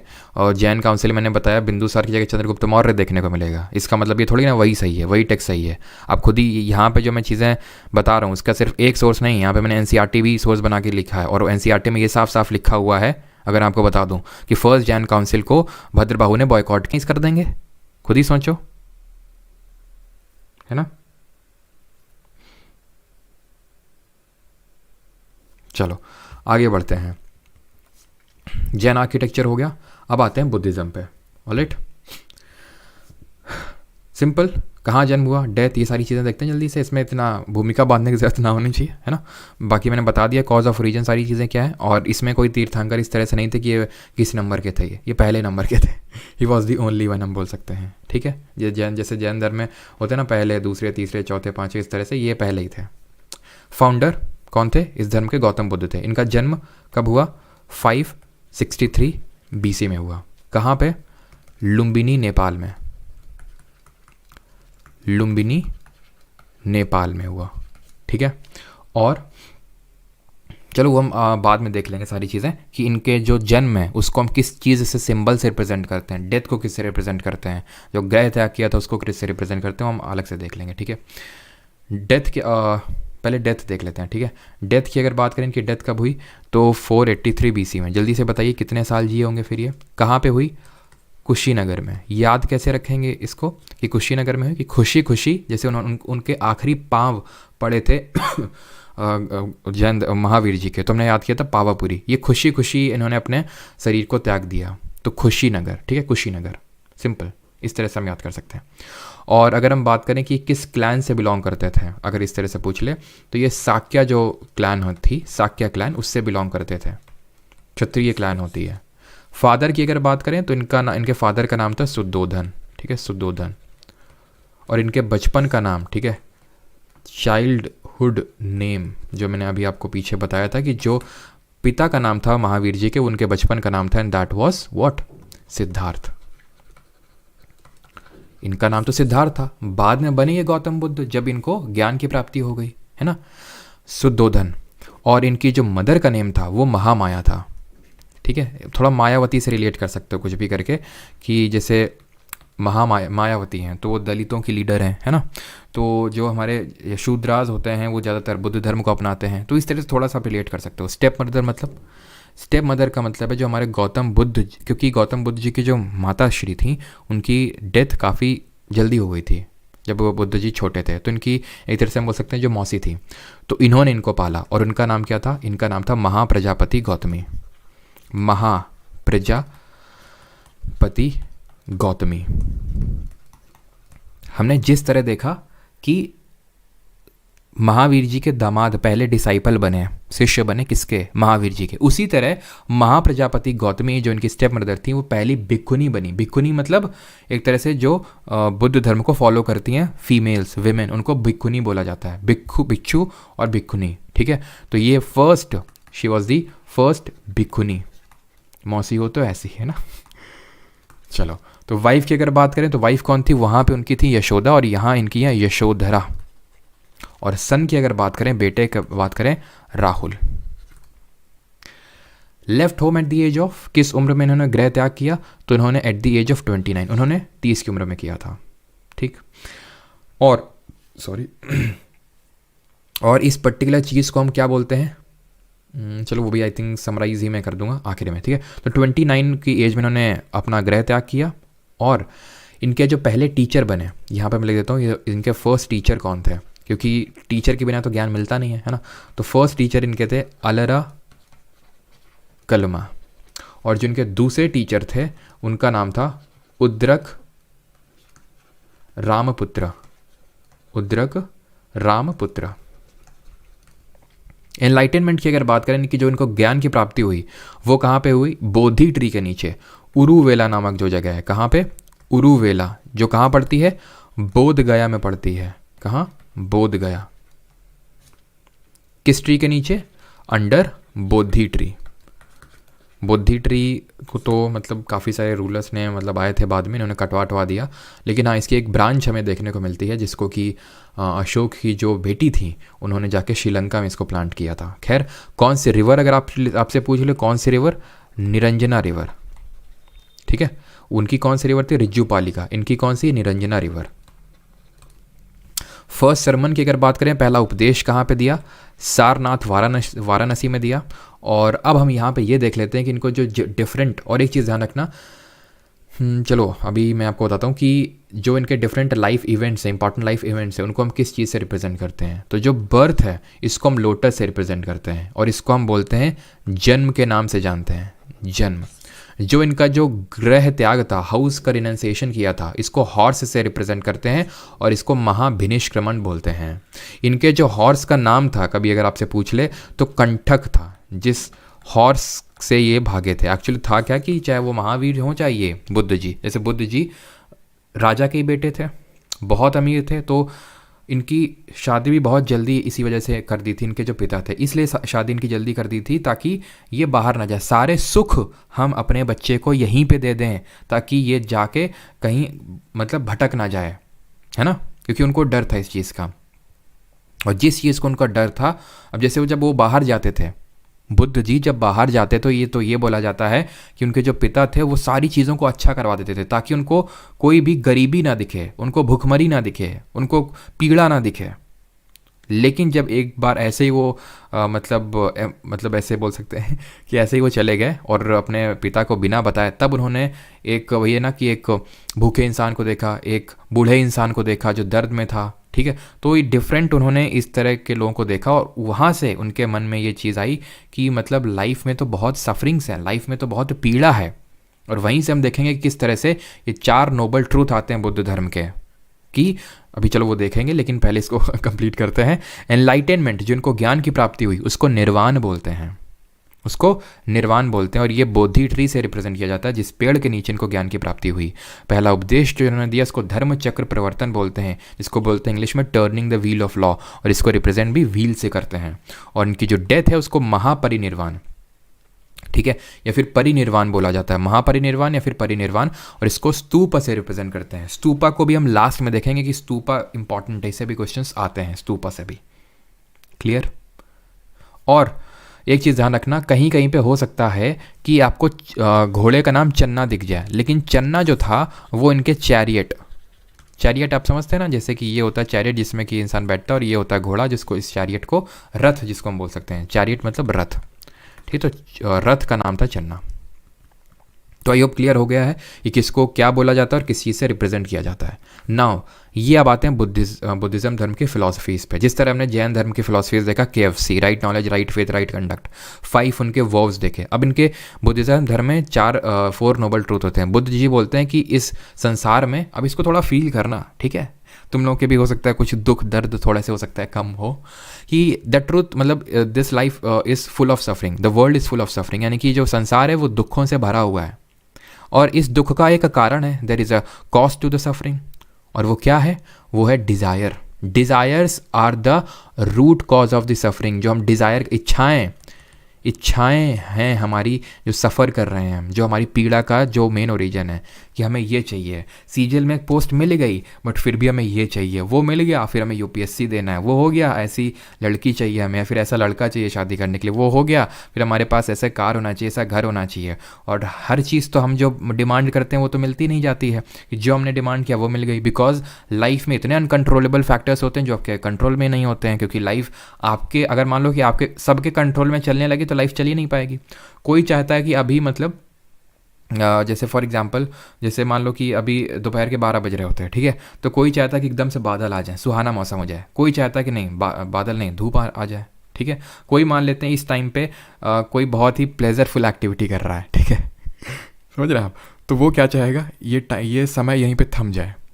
कोई मान लो बहुत पीड़ा से गुजर रहा है, वो तो यही चाहेगा ना ये समय कितना जल्दी से निकल जाए। तो सबकी अपनी अपनी अलग अलग इच्छाएं हैं, तो सबके हिसाब से तो लाइफ चलती नहीं है, तो इसी वजह से आपकी सारी डिज़ायर्स तो पूरी होती नहीं है, तो इसी वजह से आपको क्या होती है, फिर सफरिंग होती है। तो अगर आपको सफरिंग एंड करनी है तो फिर आपको क्या करना है, आपको इस पाथ को फॉलो करना है, जिसको हम बोलते हैं क्या, 8 फोल्ड पाथ, 8 फोल्ड पाथ, अष्टांग मार्ग जिसको बोलते हैं, इसको हम क्या बोलते हैं, अष्टांग मार्ग या फिर अष्टांगिका मार्ग, अष्टांगिका मार्ग। अब ये अष्टांगिका मार्ग है क्या, और इन सारी चीज़ों से जो मैंने अभी कुछ चीज़ें आपको बताई ना, इससे वो मुझे सफ़र बैच याद आ रही। आप में से काफ़ी लोगों को पता होगा सफ़र 10 रुपये वाला बैच, जिसमें कि हम लोग मेडिटेशन करते हैं और कुछ ऐसा फ़िलासफ़ी में झाड़ता हूँ कुछ वहाँ पे तो और वो 10 रुपये का क्यों है आपको पता है, क्योंकि वो फ्री हो नहीं सकता एप्लीकेशन पे, ऐसा पॉसिबल नहीं। और यूट्यूब पे क्यों नहीं करता हूँ उसका भी रीज़न है। तो वो मैंने मेंस के पहले किया था, है ना, सीजीएल मेंस के स्टूडेंट्स के लिए, होपफुली काम किया बहुत सारे स्टूडेंट के लिए। फिर अभी मैं स्टार्ट करने वाला हूँ कुछ ही दिनों में, ऑलराइट।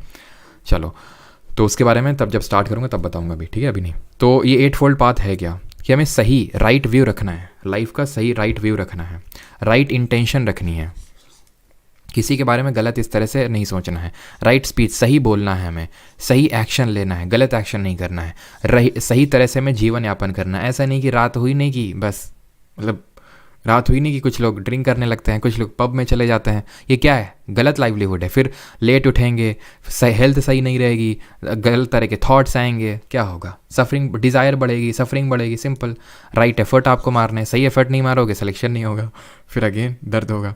राइट कंसंट्रेशन, सही कंसंट्रेशन के साथ पढ़ना है, राइट माइंडफुलनेस, यानी कि सही चीज़ों से चीज़ों के बारे में सोचना है। तो ये 8 फोल्ड पाथ है, बस थोड़ा सा इसको देख लो, नॉट दैट कि एकदम रट्टा होना चाहिए एकदम से, बस इतना ही पूछेगा। खासकर अगर मैं SSC एग्जाम की बात करूँ कि 8 fold path is related to which religion, तो आपका आंसर क्या होगा, सिंपल, किससे, बुद्धिज़्म से। अगर आपसे पूछे कि त्रिरत्न किससे संबंधित है, तो देन आप जैनिज्म बोलेंगे। जो मैंने यहाँ पे आपको ये बताया था ना, जो ये चीज़ मैंने आपको ये बताया था जैन फिलॉसफी में, KFC की 3 प्रिंसिपल, इनको कलेक्टिवली हम बोलते हैं त्रिरत्न।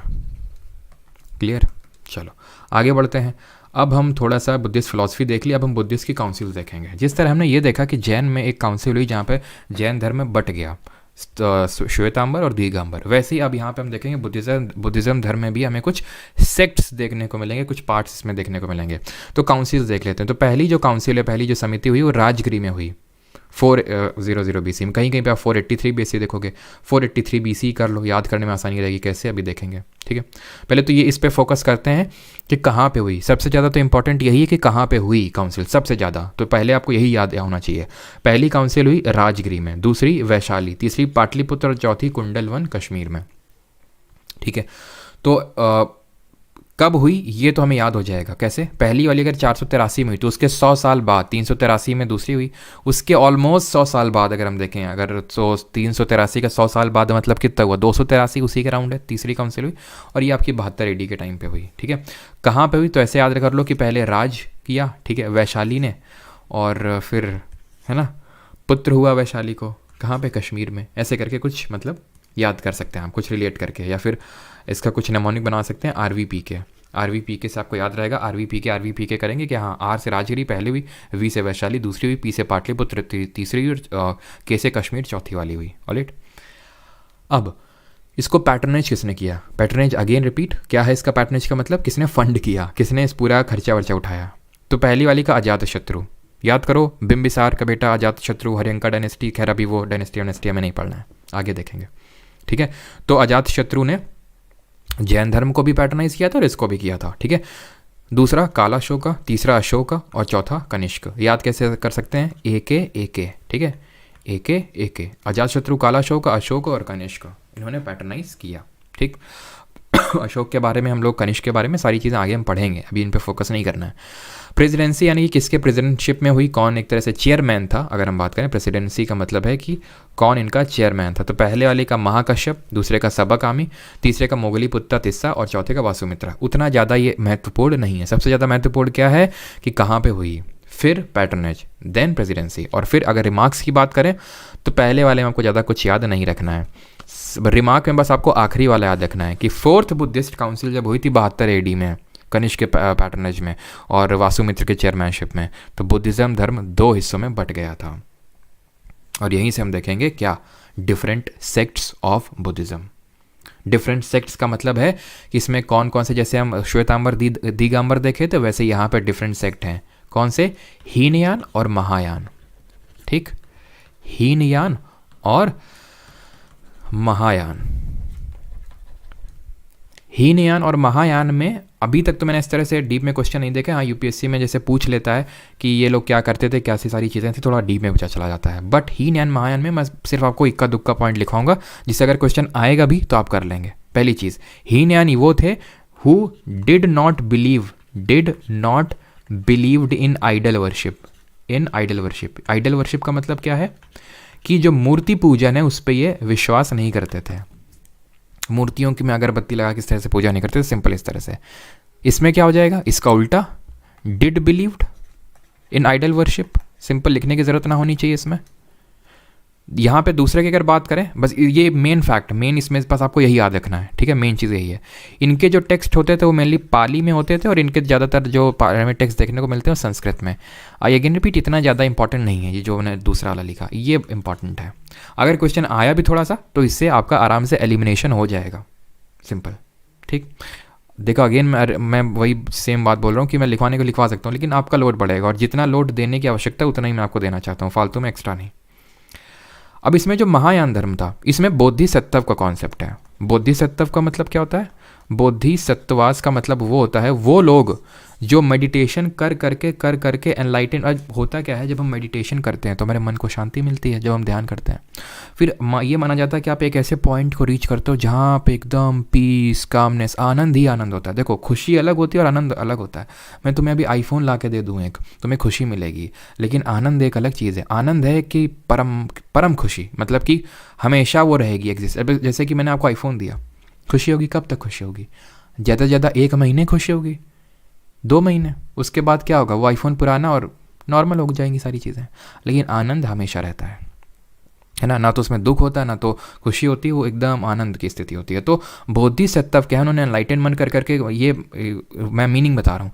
तो बोधिसत्व जिन्होंने एनलाइटनमेंट करके उस स्टेट को अचीव कर लिया, लेकिन उसमें उस पैराडाइज में वो एंटर नहीं कर रहे हैं और लोगों को सिखा रहे हैं ताकि लोग भी उस एनलाइटनमेंट, उस आनंद की स्थिति में पहुँच सके। तो उन्होंने अपने पैराडाइज को एक तरह से गिव अप कर दिया है आपको वहाँ तक पहुँचाने के लिए। और कुछ बोधिसत्व के यहाँ पे मैं लिख रहा हूँ नाम, वज्रपाणी, ठीक है, अवलोकितेश्वर, अवलोकितेश्वर, अमिताभ, ठीक है। तो ये इनके नाम है डिफरेंट, ठीक। अब आते हैं बुद्धिस्ट टेक्स्ट, जिस या फिर बुद्धिस्ट लिटरेचर। जैन का लिटरेचर किस में बताया था मैंने? प्राकृत में। इनका जो ज़्यादातर लिटरेचर है वो हमें पाली में देखने को मिलता है। ऐसा नहीं सिर्फ पाली में, संस्कृत में भी है, लेकिन ज़्यादातर हमें पाली में। क्यों? Pali was the language of the masses.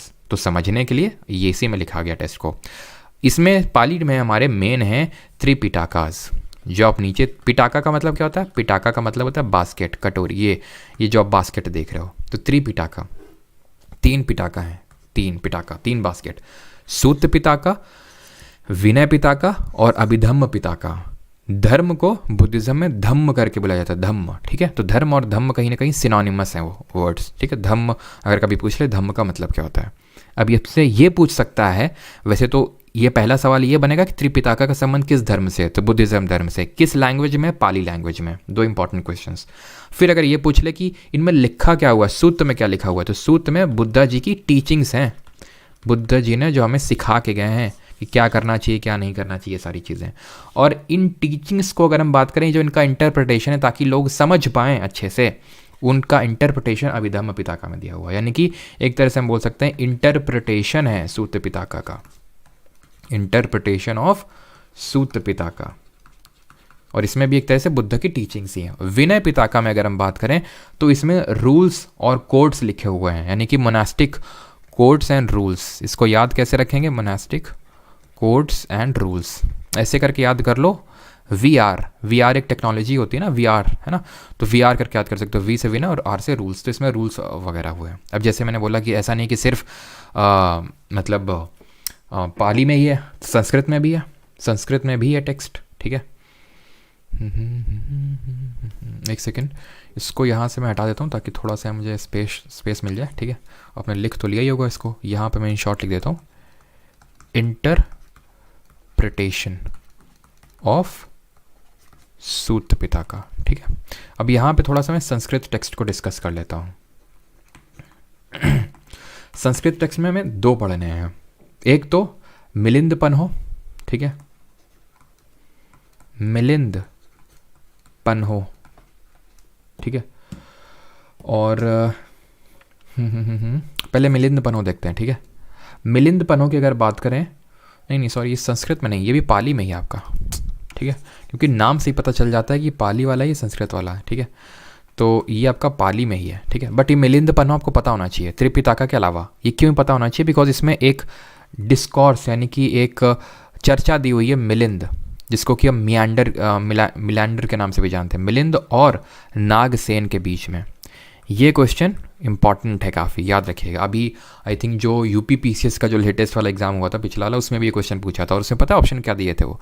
Nagasena और नागार्जुन। बहुत लोग नागार्जुन जब पेपर करते हैं तब समझ में आता है ना, अभी तो हाँ नाग, ठीक है। अब जब वहाँ अरे नागसेन था कि नागार्जुन था, तब वहाँ समझ आता है। तो ध्यान रखना, नागार्जुन नहीं, नागसेन। ऑप्शन में पक्का मिलेगा नागार्जुन, नागसेन होगा, ठीक। संस्कृत अब टेक्स्ट की थोड़ी सी बात कर लेते हैं। संस्कृत में आपको याद रखना है बुद्ध चरित्र, ठीक है, बुद्ध चरित्र।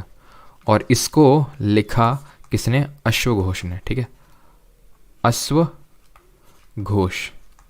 और एक टेक्स्ट और है जिनको कि हम जातक टेल्स के नाम से जानते हैं। जातक टेल्स क्या है? ये बुद्ध धर्म की जो प्रीवियस बर्थ है, ये माना जाता है कि जो बुद्ध धर्म इससे पहले का जो इनका जन्म था उसमें उसके बारे में लिखा हुआ है, ठीक है। तो इट इज़ अबाउट, मतलब कहानियाँ हैं, टेल्स का मतलब कहानियाँ। तो अब ये किसके बारे में कहानियाँ? प्रीवियस बर्थ ऑफ बुद्धा, ठीक है, previous birth of Buddha, clear. चलिए अब आते हैं, कुछ टर्म्स आपको देखने को मिलेंगे बुद्ध धर्म में। ये हमारा आखिरी है, ठीक है। इसके बाद बस स्तूपा हमें पढ़ना है, खत्म, फिर क्वेश्चंस करेंगे। टर्म्स इन बुद्धिज्म: चैत्य, विहार, धम्म, स्तूपा। एक बार मैं देख लेता हूँ कि सारी चीज़ें क्लियर हैं, किसी को कुछ डाउट आउट तो नहीं है, क्योंकि कई बार होता है कि पता चला इंटरनेट गायब हो जाता है।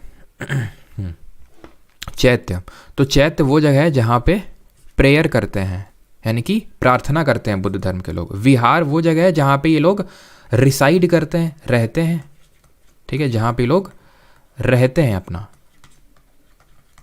उसको बोलते हैं विहार।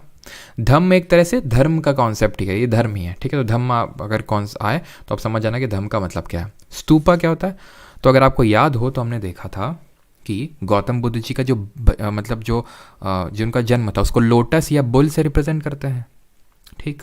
जो ग्रह त्याग किया उसको हॉर्स से रिप्रेजेंट करते हैं।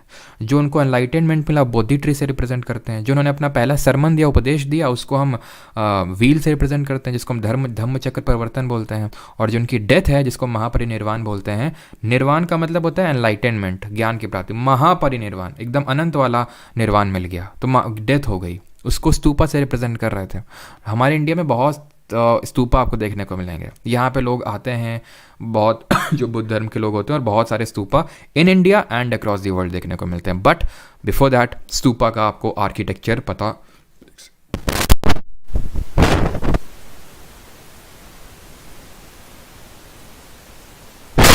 सॉरी, स्तूपा का आर्किटेक्चर आपको पता होना चाहिए, ठीक है। तो स्तूपा के आर्किटेक्चर की अगर हम बात करेंगे तो यहाँ पे आप देख पा रहे होंगे कि सबसे पहले तो ये अंडा नुमा आकार का आपको कुछ स्ट्रक्चर दिख रहा होगा। इसको क्या बोलते हैं, अंडा बोलते हैं, समझ गए। तो अंडा क्या है, तो यहाँ पे मैं टर्म्स लिख देता हूँ कि क्या है। तो अंडा क्या है, एक तरह से एक हेमिस्फेरिकल डोम है, हेमिस्फेरिकल डोम है ये। फिर ध्यान से समझते जाना, क्वेश्चन आते हैं इस पे, इसी से मैं बता रहा हूँ। अगर मैं कोई चीज़ बता रहा हूँ तो दैट मीन्स की क्वेश्चन आता है फिर उससे। अंडा हो गया आपका। फिर अगर हम बात करें अंडा के बाद अब क्या पढ़ें, तुराना पढ़ते हैं, ठीक है। तुराना क्या है, ये आपको साफ साफ दिख रहा है, ये गेटवे हैं। ये क्या है, गेटवे हैं, ठीक है। तुराना ये हमारे गेटवे, ठीक है। तो स्तूपा एक तरह से बुद्ध धर्म से संबंधित हैं, जो बुद्ध जी की डेथ को सिग्निफाई करते हैं। और ये one of the religious places हैं, हम बोल सकते हैं किसकी, बुद्ध धर्म में। जैसे हमारे लिए मंदिर होते हैं तो वैसे इनके लिए स्तूपा होते हैं बुद्ध धर्म में, ठीक है। तो उसके बारे में हम लोग पढ़ रहे हैं। जैसे हम मंदिरों के बारे में भी पढ़ेंगे जब हम अभी आएंगे ना आगे, और हिस्ट्री में आगे बढ़ेंगे तो हम डिफरेंट चीज टर्म्स देखेंगे कि नॉर्थ इंडिया में जो मंदिर होते हैं वो किस शैली में होते हैं, साउथ इंडिया के मंदिर किस शैली में होते हैं, सारी चीज़ें, ठीक। और यहाँ पे जो आप मेधी देख रहे हैं, ये मेढी क्या है, ये भी मैं आपको लिखवा देता हूँ। यहाँ पे मेधी है ये आपका एक तरह से पेडेस्ट्रियल पाथ। यहाँ पे इस पर्टिकुलर फिगर में ढंग से उस चीज़ को मतलब आप देख नहीं पा रहे हैं, लेकिन जो रास्ता होता है मतलब ये जो बीच वाला, जैसे कि ये तो रेलिंग हो गई, रेलिंग हो गई, मतलब समझ रहे हैं आप, अंदर अंदर जो अंदर रास्ता बना होगा, इसके अंदर जो रास्ता बना होगा उसको मेधी बोलेंगे, ठीक है। और कुछ ये जो ऊपर है सबसे टॉप में, इसको छत्र बोलते हैं, छत्र छाया है ना, छत्र सबसे ऊपर है। और उसके जस्ट जो नीचे उसको हर्मिका बोलते हैं। तो छत्र और हर्मिका आप देख लीजिए, उससे आप आराम से कर पाएंगे। टोराना मैंने बता दिया, गेटवे। अंडा तो नाम से ही क्लियर है, हेमिस्फेरिकल डोम। और मेधी क्या है, वो जो पाथ है वो है, ठीक है। कुछ स्तूपास की अगर हम बात करें तो जैसे हमारे काफ़ी सारे स्तूपास को बिल्ड करवाया गया, खासकर अशोका के द्वारा बिल्ड करवाया गया, वो हम देखेंगे जब अशोका पढ़ेंगे तब भी। तो कुछ इंपॉर्टेंट स्तूपास मैं बता देता हूँ। जैसे कि अगर मैं लार्जेस्ट की बात करूँ तो लार्जेस्ट स्तूपा है हमारा केसरिया, बिहार में ये, ठीक है। केसरिया स्तूपा बिहार में है, ठीक। फिर आपका एक मतलब धामेक स्तूप करके, ये भी इम्पॉर्टेंट है, धामेक स्तूपा है। और आपका एक रामभर स्तूपा है, रामभर, ये दोनों यूपी में है, ठीक है। धामेक की अगर बात करें ये भी यूपी में, सारनाथ में। और जो आपका रामभर है ये कुशीनगर में है, ठीक है। कुशीनगर दोनों कहाँ पड़ते हैं, यूपी में। और एक आप इसको कैसे भूल सकते हैं, सांची स्तूपा, ठीक है, ये आपका मध्य प्रदेश में, एमपी में। अच्छा, एक अक्रॉस द वर्ल्ड देख लेते हैं ये आपका बोरोबुडुर, ठीक है, बोरोबुडुर, ये इंडोनेशिया में। एक बार आई थिंक इस पर क्वेश्चन पूछ लिया गया था कहाँ पे स्तूपा, उतना ज़्यादा इंपॉर्टेंट नहीं है, ठीक है। तो बहुत ज़्यादा लोड मत लेना इसको रटने के लिए। हाँ, ये आपको रटा होना चाहिए, ठीक है। ख़त्म क्वेश्चन पे, लेकिन अभी नहीं, एक सेकंड रुक जाओ, स्लाइड एक थोड़ा सा क्रिएट करने दो। कुछ मुझे आपको यूनिवर्सिटीज़ भी यहाँ पे लिखवानी है। एकदम से भी मेरे दिमाग में आया कि यूनिवर्सिटीज़ तो रही जा रही हैं, वो कैसे रह सकती हैं। कुछ यूनिवर्सिटीज़ हैं, मतलब बहुत ज़्यादा नहीं, ये बुद्धिस्ट यूनिवर्सिटीज़ हैं, ठीक है, जहाँ पे बुद्ध धर्म के जो लोग थे वो पढ़ने के लिए आते थे, डिफरेंट अक्रॉस द वर्ल्ड भी। जैसे कि चाइना से काफ़ी लोग आए, हम देखेंगे जब चाइनीज़ ट्रैवलर आया, फाहिन आया, ह्यूनसांग आया, ये सब बुद्धिस्ट यूनिवर्सिटीज़ में पढ़ने के लिए आए थे, ठीक है। तो हमारी है नालंदा, ठीक है, नालंदा यूनिवर्सिटी। ये किसने बनवाया और है कहाँ पे, तो आई थिंक जानते तो सभी लोग होंगे कहाँ पे है, लेकिन किसने इसको बनवाया, कुमारगुप्त वन ने, जो कि गुप्त वंश के शासक थे। विक्रमशिला, ठीक है, विक्रमशिला ये कहाँ किसने बनवाया? धर्मपाल। और अगर हम बात करें ओदांतपुरी, ठीक है, ओदांतपुरी, ये कहाँ पे, ये किसने बनवाया? गोपाल ने, ठीक। और बस ये 3 ही आपको याद रखनी है, ठीक है। और तो कुछ, एक बार मैं थोड़ा सा अपने दिमाग में नज़र मारता हूँ कि और तो कुछ नहीं है। और गोपाल तो आपके वही मतलब पाल डायनेस्टी के रूलर हैं, पाल, वो भी पढ़ेंगे, ठीक है। और अब ये भी हम ये पढ़ेंगे कि इनको डिस्ट्रॉय किसने किया है, जैसे नालंदा और विक्रमशिला को खिलजी डायनेस्टी, जैसे विक्रमशिला को डिस्ट्रॉय किया बख्तियार खिलजी ने। तो ये सारी चीज़ें हम पढ़ेंगे, ठीक है, बाद में। और तो कुछ नहीं है, ठीक है। बाकी तो ये आपको लोकेशन आपको पता होना चाहिए कहाँ पे, बिहार में, है ना। चलिए, और एक चीज़ यहाँ पे नोट करना, सेक्ट्स ऑफ बुद्धिज़्म में एक और सेक्ट बाद में निकल के आया जिसको हम बोलते हैं वज्रायन, ठीक है, वज्रायन सेक्ट, या फिर वज्रपानी भी बोलते हैं। ये तंत्र मंत्र की विद्या में बिलीव करते थे। इसको हम तांत्रिक बुद्धिज़्म के नाम से भी जानते हैं, मतलब कि जिस तंत्र मंत्र के खिलाफ बुद्ध धर्म का गठन हुआ वो इंडिया में, खासकर जो अगर हम बात करें ईस्टर्न इंडिया में, जैसे कि बंगाल हो गया, है ना, उड़ीसा हो गया, यहाँ पे आपको देखने को मिलेगा, मेनली बंगाल वगैरह। और बंगाल में हम जानते हैं भी, यहाँ पे काफ़ी लोग बंगाल से होंगे कि वहाँ पे थोड़ा सा तंत्र मंत्र ज़्यादा चलता है ना। तो ईस्टर्न इंडिया में, बंगाल में खासकर, बुद्धिज़्म को एक मॉडिफाइड वर्जन आ गया, वज्रायन, या फिर वज्रपानी टाइप का जो बुद्धिज़्म है, ठीक है, वज्रायन, सॉरी वज्रपानी तो आपके बोधिसत्व हैं, वज्रायन बुद्धिज़्म, ठीक है, तांत्रिक बुद्धिज़्म के नाम से इसको जानते हैं। तो यहाँ पे हमारा खत्म होता है ये जैनिज़्म एंड बुद्धिज़्म। अब आते हैं हम क्वेश्चंस पे। क्वेश्चंस हाजिर हों। पहला सवाल आपके स्क्रीन पे ये रहा, 2000 रुपये के लिए, जल्दी से करिए भाई, जल्दी से आंसर करिए, जल्दी से। अच्छा, वेस्ट बंगाल से नहीं, मुझे पता है वेस्ट बंगाल काफ़ी। वेन वेदा वॉज रिटर्न, कल ऐत्र भट्टाचार्य जी, कल हम लोगों ने सारी चीज़ें डिस्कस करी थी कि ऋग वेदा आपका अर्ली वैदिक एज में लिखा गया। फिर जो अच्छा लिखा क्या बात कर रहे हैं, वैसे रिसाइट किए गए थे, श्रुति हैं। फिर मैंने आपको बताया था ये हमारे 4th सेंचुरी AD में जाके ये लिखे गए थे, लिखे की अगर आप बात कर रहे हैं। बाकी ऋग वेदा हमारा अर्ली वैदिक पीरियड के बारे में बात करता है, और जो बाकी के वेद हैं वो लेटर वैदिक एज, ठीक है। चलिए अब आते हैं क्वेश्चन पे। Sir first in India and sensors and physics left, हाँ होना है इस पैच में, बिल्कुल सोनिया होगा, चिंता मत करो, ठीक है, होगी सारी चीज़ें।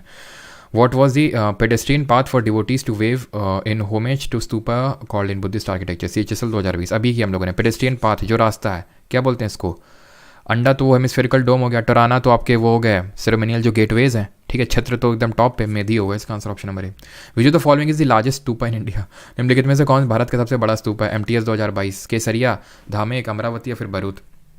तो अगर हम बात करें आंसर क्या होगा इसमें, मैंने आपको बताया तभी, केसरिया इज द लार्जेस्ट, जो कि कहाँ पे है? बिहार में। भरूच कहाँ पे है? MP में है, ठीक है। धामेक मैंने आपको बताया था UP में, सारनाथ में, ठीक है। ये आप जो अपने स्क्रीन पे देख पा रहे हैं यही है आपका वो केसरिया स्तूपा, ठीक, काफ़ी बड़ा है, काफ़ी ज़्यादा एरिया में मतलब है। लेकिन सांची स्तूपा काफ़ी देखने में काफ़ी अच्छा लगता है। रामभर स्तूपा, ठीक है, Ramabhar stupa in which marks the site where Buddha was cremated is situated in which state of India? तो जैसे हमारा जो स्तूपा वगैरह होता है, जैसे सांची स्तूपा क्यों इंपॉर्टेंट है? बिकॉज वहाँ पे जो हमारे बुद्ध जी हैं उनके मतलब कुछ हम बोल सकते हैं उनसे संबंधित कुछ चीज़ें वहाँ पे रखी हुई हैं, तो इस वजह से भी बहुत वो होली प्लेस हो जाती है। किसके लिए? जो हमारे बुद्ध धर्म के लोग हैं उनके लिए, ठीक। तो अगर इस क्वेश्चन की बात करें, रामभर स्तूपा मैंने आपको बताया था कहाँ पे है, ये UP में है ना, ऑप्शन नंबर D यहाँ पे सही आंसर होगा। UP में कहाँ पे है? कुशीनगर में है, ठीक है, कुशीनगर में। अगले क्वेश्चन पे आते हैं, question number 4, which of the following is not a part of Buddhist stupas? यानी कि यहाँ पे अच्छा मतलब ये पूछा है इनमें से स्तूपा का पार्ट क्या नहीं है? हर्मिका, गोपुरा, अंडा या फिर छत्र? बताइए।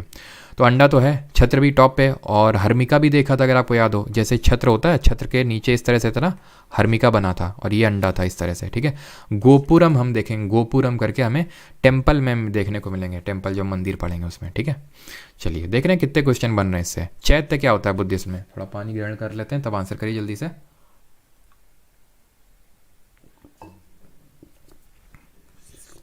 चैत्य और विहार बताए थे आपको। चैत्य मतलब होता है जहाँ प्रेयर की जाती है, और जहाँ रेजिडेंस होता है उसको विहार बोलते हैं। The lion capital was built to commemorate the historical event of dash of Buddha. ये लायन कैपिटल क्या होती? कुछ नहीं, जब हम अशोक पढ़ेंगे ना तो वहाँ पे अच्छे से इसको समझेंगे कि ये जो लायंस हैं जो हमारे एक तरह से ऑफिशियल एम्बलेम है भारत सरकार का, पता है ना आपको ये। तो इस ये जो होता है इसको कैपिटल बोलते हैं।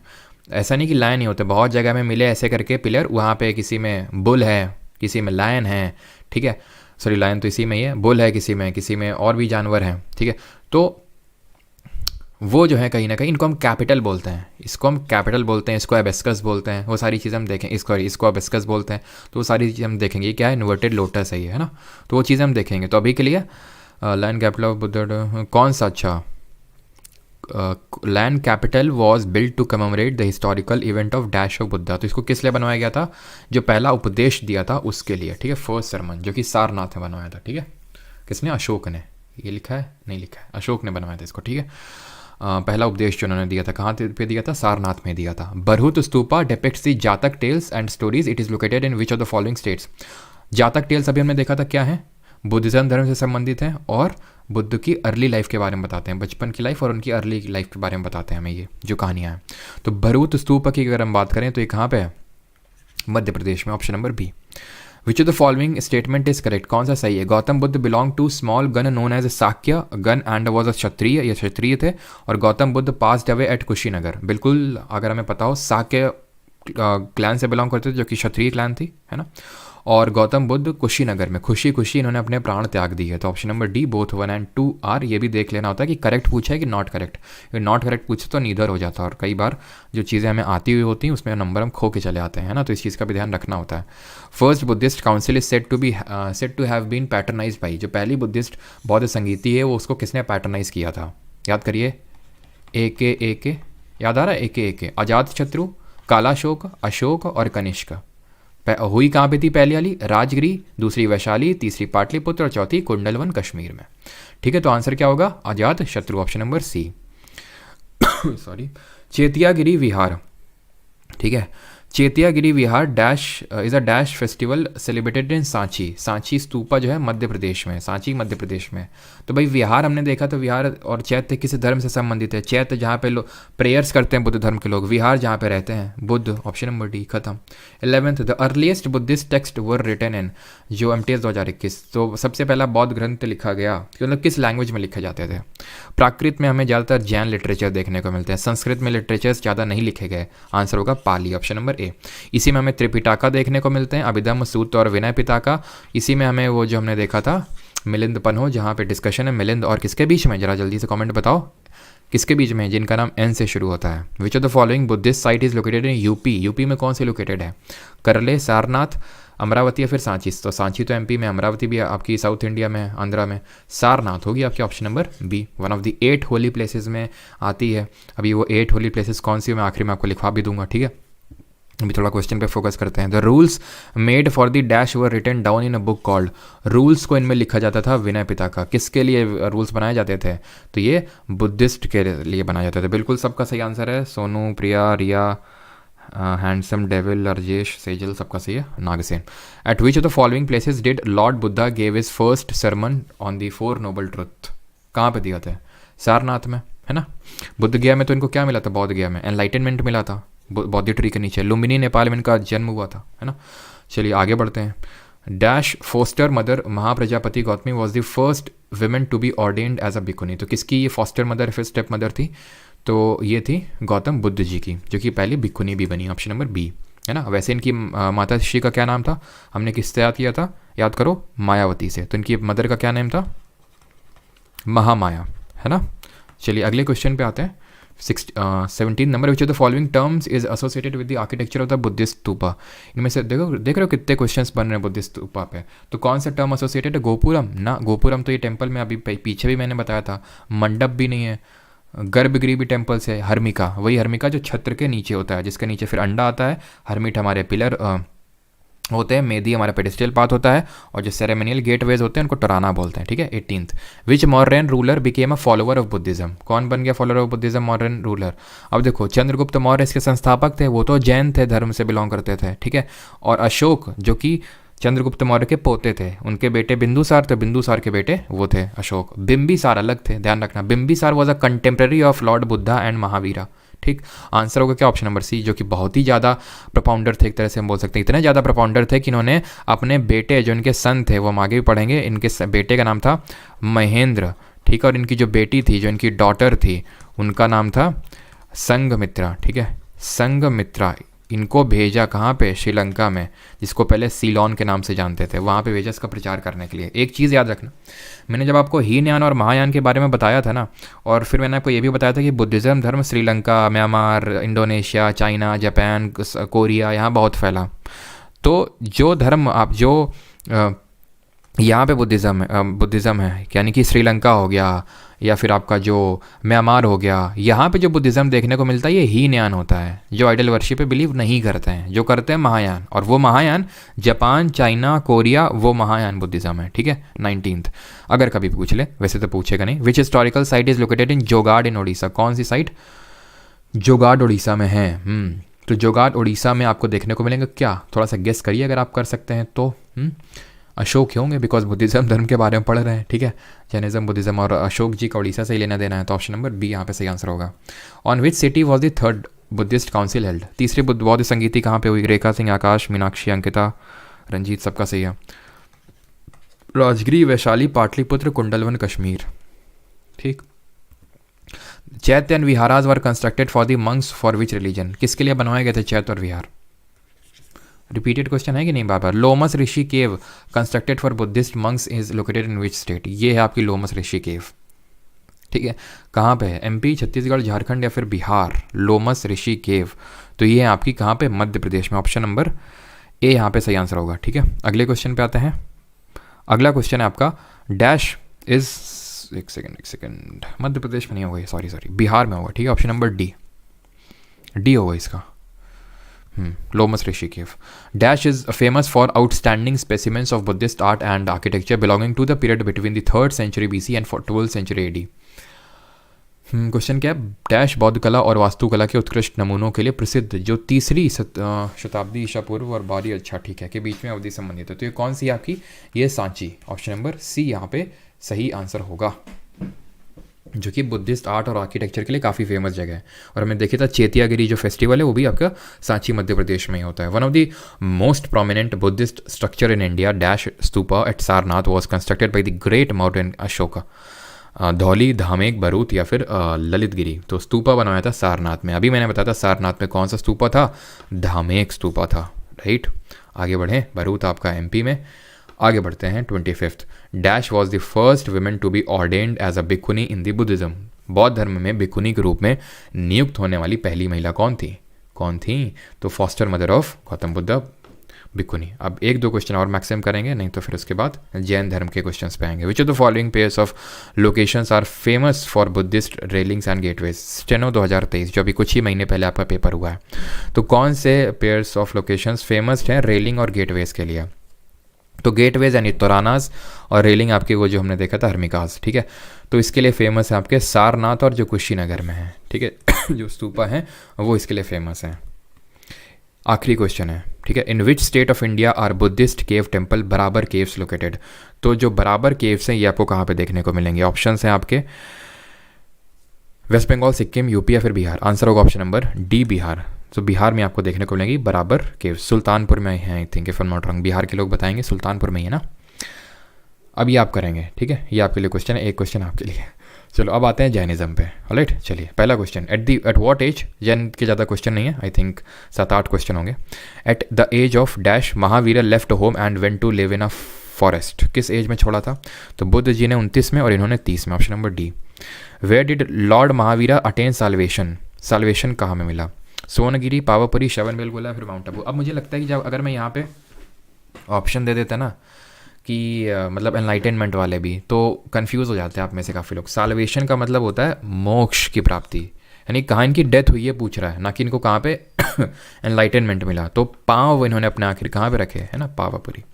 चलिए, Mahavir who was known in Pali literature as Nigantha Nataputta founded a religion called, तो इन्होंने किस धर्म को फाउंड किया। देखिए यहाँ पे सीजीएल 2021 में क्वेश्चन पूछा गया और उन्होंने फाउंडर के तौर पे एड्रेस किया महावीर को, ना कि प्रोपाउंडर के तौर पे। वैसे फाउंडर हमारे कौन है, ऋषभ देव, अगर हम एक्चुअल में देखें, बट फाउंडर इनको हम इसलिए भी कंसिडर कर लेते हैं बिकॉज मेन प्रचार इन्होंने किया। तो ऑप्शन नंबर सी आंसर हो जाएगा Jainism. Name the holy city recognized as the birth place of the first and fourth Jain tirthankar. देखिए फोर्थ जैन तीर्थंकर कौन है मैंने आपको नहीं बताया, ठीक है, तो जन्म भी नहीं पता हमें, लेकिन पहले के बारे में मैंने आपको बताया है, याद करिए। पहले कौन थे, ऋषभ देव, और उनका जन्म कहाँ पे हुआ था, अयोध्या। देखिए नोट्स पलट के। दूसरे जो 23वें जो हमारे थे उनका वाराणसी में हुआ था पार्श्वनाथ, ठीक है, इनका अयोध्या में हुआ था, ठीक है। तो इससे आप इस क्वेश्चन को कर सकते हैं। According to Jain philosophy the term jina means, तो जीना का मतलब क्या होता है, लॉर्ड, फ्री फ्रॉम फेटर्स, वर्दी या फिर द कॉन्करस। जीना मतलब जिसने सब जीत लिया है, यानी who has conquered everything, the conqueror. In which of the following states was lord Mahavir born, तो लॉर्ड महावीर जी का जन्म कहाँ पे हुआ था। तो ये मैंने आपको बताया था कि आपसे स्टेट भी पूछ लेता है, तो आंसर क्या होगा, option number C, Bihar. The dash is a Jain text containing the biographies of the Jain Tirthankars, most notably Parshvanath and Mahavir. तो ये क्या है आपके, ये आपको बताना है। उत्तर ध्यान, आदि पुराण, महापुराण और कल्पसूत्र। आगे कुछ क्वेश्चन है, नहीं है, तो चलिए आपको ये भी एक क्वेश्चन है, होमवर्क वाला क्वेश्चन, एक उसमें था और एक इसमें, ठीक है। चलिए कुछ तो होमवर्क होना ही चाहिए ना, कुछ तो एक्टिविटी आप भी करें अपने आप से। चलिए बाकी वही सेम चीज़ रिपीट करूँगा, जिन लोगों को नहीं पता है तो ये मतलब बैच की वीडियोस हैं, लाइव फ्री होती हैं यूट्यूब पे, रिकॉर्डिंग और नोट्स इसके मिलते हैं आपको एप्लीकेशन पे। हिंदी को नोट्स को लेके आ रहा था और मैंने टेलीग्राम, प्राइवेट टेलीग्राम चैनल पे डाल भी दिया था आपके, कि जो अब से आपको जो नोट्स मिलेंगे यानी कल से, वो आपको आप देख ही लेंगे कैसे मिलेंगे आपको। उसमें आपको कोई भी क्वेरी नहीं होगी, तो थोड़ा बहुत कभी राइटिंग का इशू कभी आपको हो जाता है, वो भी बिल्कुल नहीं होगा। इंग्लिश में तो खैर कोई दिक्कत नहीं नोट्स में, हिंदी में बिल्कुल नहीं होने वाली। और जो पुराने वाले नोट्स हैं उनको भी मैं रिप्लेस करवा दूंगा, ठीक है। जो पुराने नोट्स हैं with the new good hand writing और बहुत ही क्लियर कट, जिसके आप प्रिंट आउट भी निकलवा सकते हैं, प्रिंट आउट निकला कर भी आराम से पढ़ सकते हैं, ठीक है। चलिए सर, आईबी के करंट अफेयर का क्या करें मिस्टर स्ट्रगलर। संडे को मिलिए आप शाम 7 बजे, नवंबर के करंट अफेयर हम लोग कर रहे होंगे, ठीक है। संडे शाम 7 बजे वो मैं करवा दूंगा आपको। नवंबर के करेंगे भी, फिर पीछे बढ़ेंगे, अक्टूबर वगैरह के भी कवर कर लेंगे। मैं आपको बता दूं कि मैं जुलाई से जो करंट अफेयर हैं वो मैं आपको करवाने वाला हूँ, जुलाई और उसके बाद के करंट अफेयर करवाने वाला हूँ। सबसे ज़्यादा जो इंपॉर्टेंट होंगे मैं आपको बता दूँ, नवंबर, दिसंबर और जनवरी की सबसे ज़्यादा, ये मैं एनालिसिस करने के बाद बता रहा हूँ। अगर आपने किया होगा तो आपको भी ये चीज़ पता है, ठीक है। तो जुलाई और उसके बाद के मैं करंट अफेयर करवाने वाला हूँ। संडे को मिलते हैं नवंबर के करंट अफेयर के साथ एट 7 PM, ऑलराइट, ठीक है। सुधांशु परिहार जी, बिल्कुल अनुराधा ओझा, मैंने अभी बताया आईबी की क्लासेस होंगी, ठीक है, बिल्कुल होंगी। ये मोए मोए क्या लिखते रहते, क्या होता है ये मोए मोए है, मोए मोए मोए मोए करते रहते हो।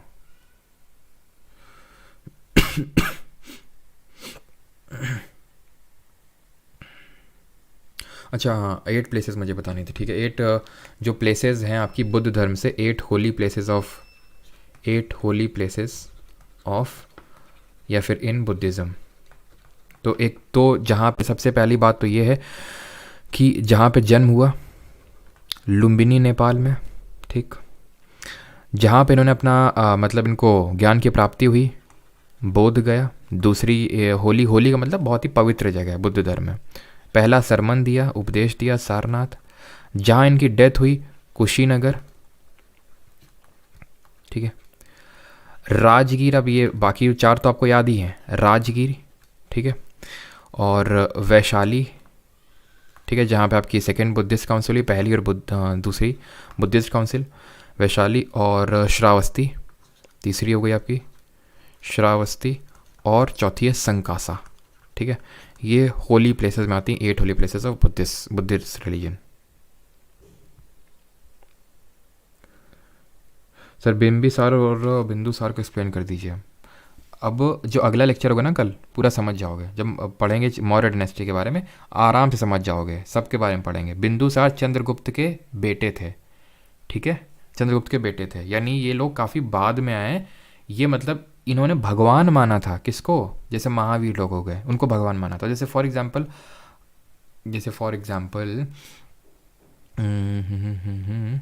जैसे आज जैसे हम APJ अब्दुल कलाम को बहुत मानते हैं, लेकिन जब वो पर्सन एग्जिस्ट करता है, जैसे जब हमारी लाइफ में होता है तब हम उसको उतना ज़्यादा आपने ऑब्जर्व किया होगा, जैसे एपीजे अब्दुल कलाम थे तो उतना ज़्यादा वो नहीं करते थे, लेकिन अब जब चले गए तो उनको हम बहुत भगवान मानते और सारी चीज़ें करते हैं, है ना, है कि नहीं। तो इसी तरह वो भगवान मानते तो ऑब्वियस सी बात है तो उनके समकालीन नहीं होंगे। बिम्बिसार जो थे वो उनके समकालीन थे, बहुत पहले आए, यानी कि वो उन्हीं के टाइम के थे, चंद्रगुप्त मौर्य, सॉरी गौतम बुद्ध और महावीर के टाइम के। क्वेश्चन 25 में क्या कुछ प्रॉब्लम है क्या? क्वेश्चन 25 में was the first women to be ordained bhikshuni in Buddhism. अच्छा, अरे क्या यार, वो मैंने गलती से वो दूसरा ऑप्शन टिक कर दिया, होगा तो वही ना, महाप्रजापति गौतमी, बोला तो मैंने वही होगा, महाप्रजापति गौतमी, मैंने देखा नहीं, ठीक है। और सुजाता जी ने जो है, सुजाता जी भी एक लेडी थी जो काफ़ी इंपॉर्टेंट लाइफ प्ले, मतलब ज़्यादा बहुत तो नहीं, लेकिन बुद्धिज्म जो ये माना जाता है कि इन्होंने मतलब कुछ खाना खिलाया था बुद्ध जी को, सुजाता जी ने, ठीक है। थैंक यू सभी को। बाकी नोट्स एप्लीकेशन पे मिलेंगे, परमार अकेडमी ऐप पे आपको देखने को मिल जाएंगे, कोर्सेज सेक्शन पे। पीवाईक्यू कब से शुरू होंगे? 1 जनवरी से होंगे शुरू, ठीक है।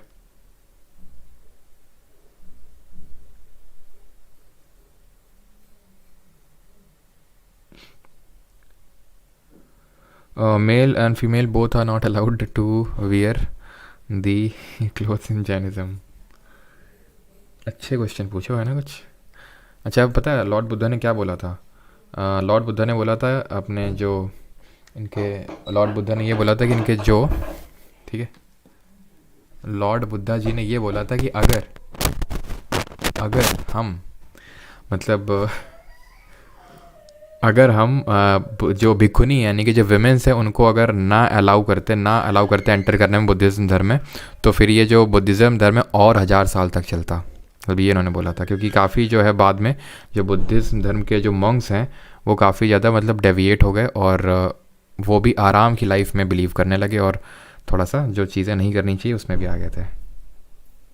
सर आप बोल रहे थे ना कि अभी बुद्धिज़्म इंडिया में क्यों नहीं है, इंडिया में उतना। हाँ, अविष्ट चक्रवर्ती, बिल्कुल बुद्धिज़्म धर्म इसलिए नहीं है, उसके काफ़ी रीजंस हैं, क्योंकि काफ़ी सारे रूलर्स आए, उन्होंने काफ़ी मार पिटाई करी बुद्धिज़्म धर्म के लोगों की। तो एक तो फोर्सफुली उन लोगों ने मतलब अपना लिया, ठीक है। कुछ लोगों ने जैसे मारते थे, ना सिर्फ मतलब हिंदू रूलर्स, इस्लामिक रूलर्स, सभी ने किया, ठीक है। उनकी जो होली प्लेसेस है उनको डिस्ट्रॉय किया। इस वजह से क्या क्या क्या हुआ धीरे धीरे। और जो ब्राह्मण धर्म था, क्योंकि मैंने बताया ब्राह्मणास को अब उपनिषद से रिप्लेस कर दिया गया था, तो जो चीज़ें गलत थी वो अब सही होने लगी धीरे धीरे, तो इसलिए लोग ब्राह्मण धर्म को अपनाने लगे। लेकिन बाकी देशों में ये फैल गया, लेकिन हमारे यहाँ से धीरे धीरे ऑलमोस्ट ख़त्म हो गया। हैं तो मानव ही, बिल्कुल बात तो सही है तो मानव ही, और मानव के अंदर एक दानव भी होता है। चलिए भाई, धन्यवाद सभी को। मोया मोया बोला।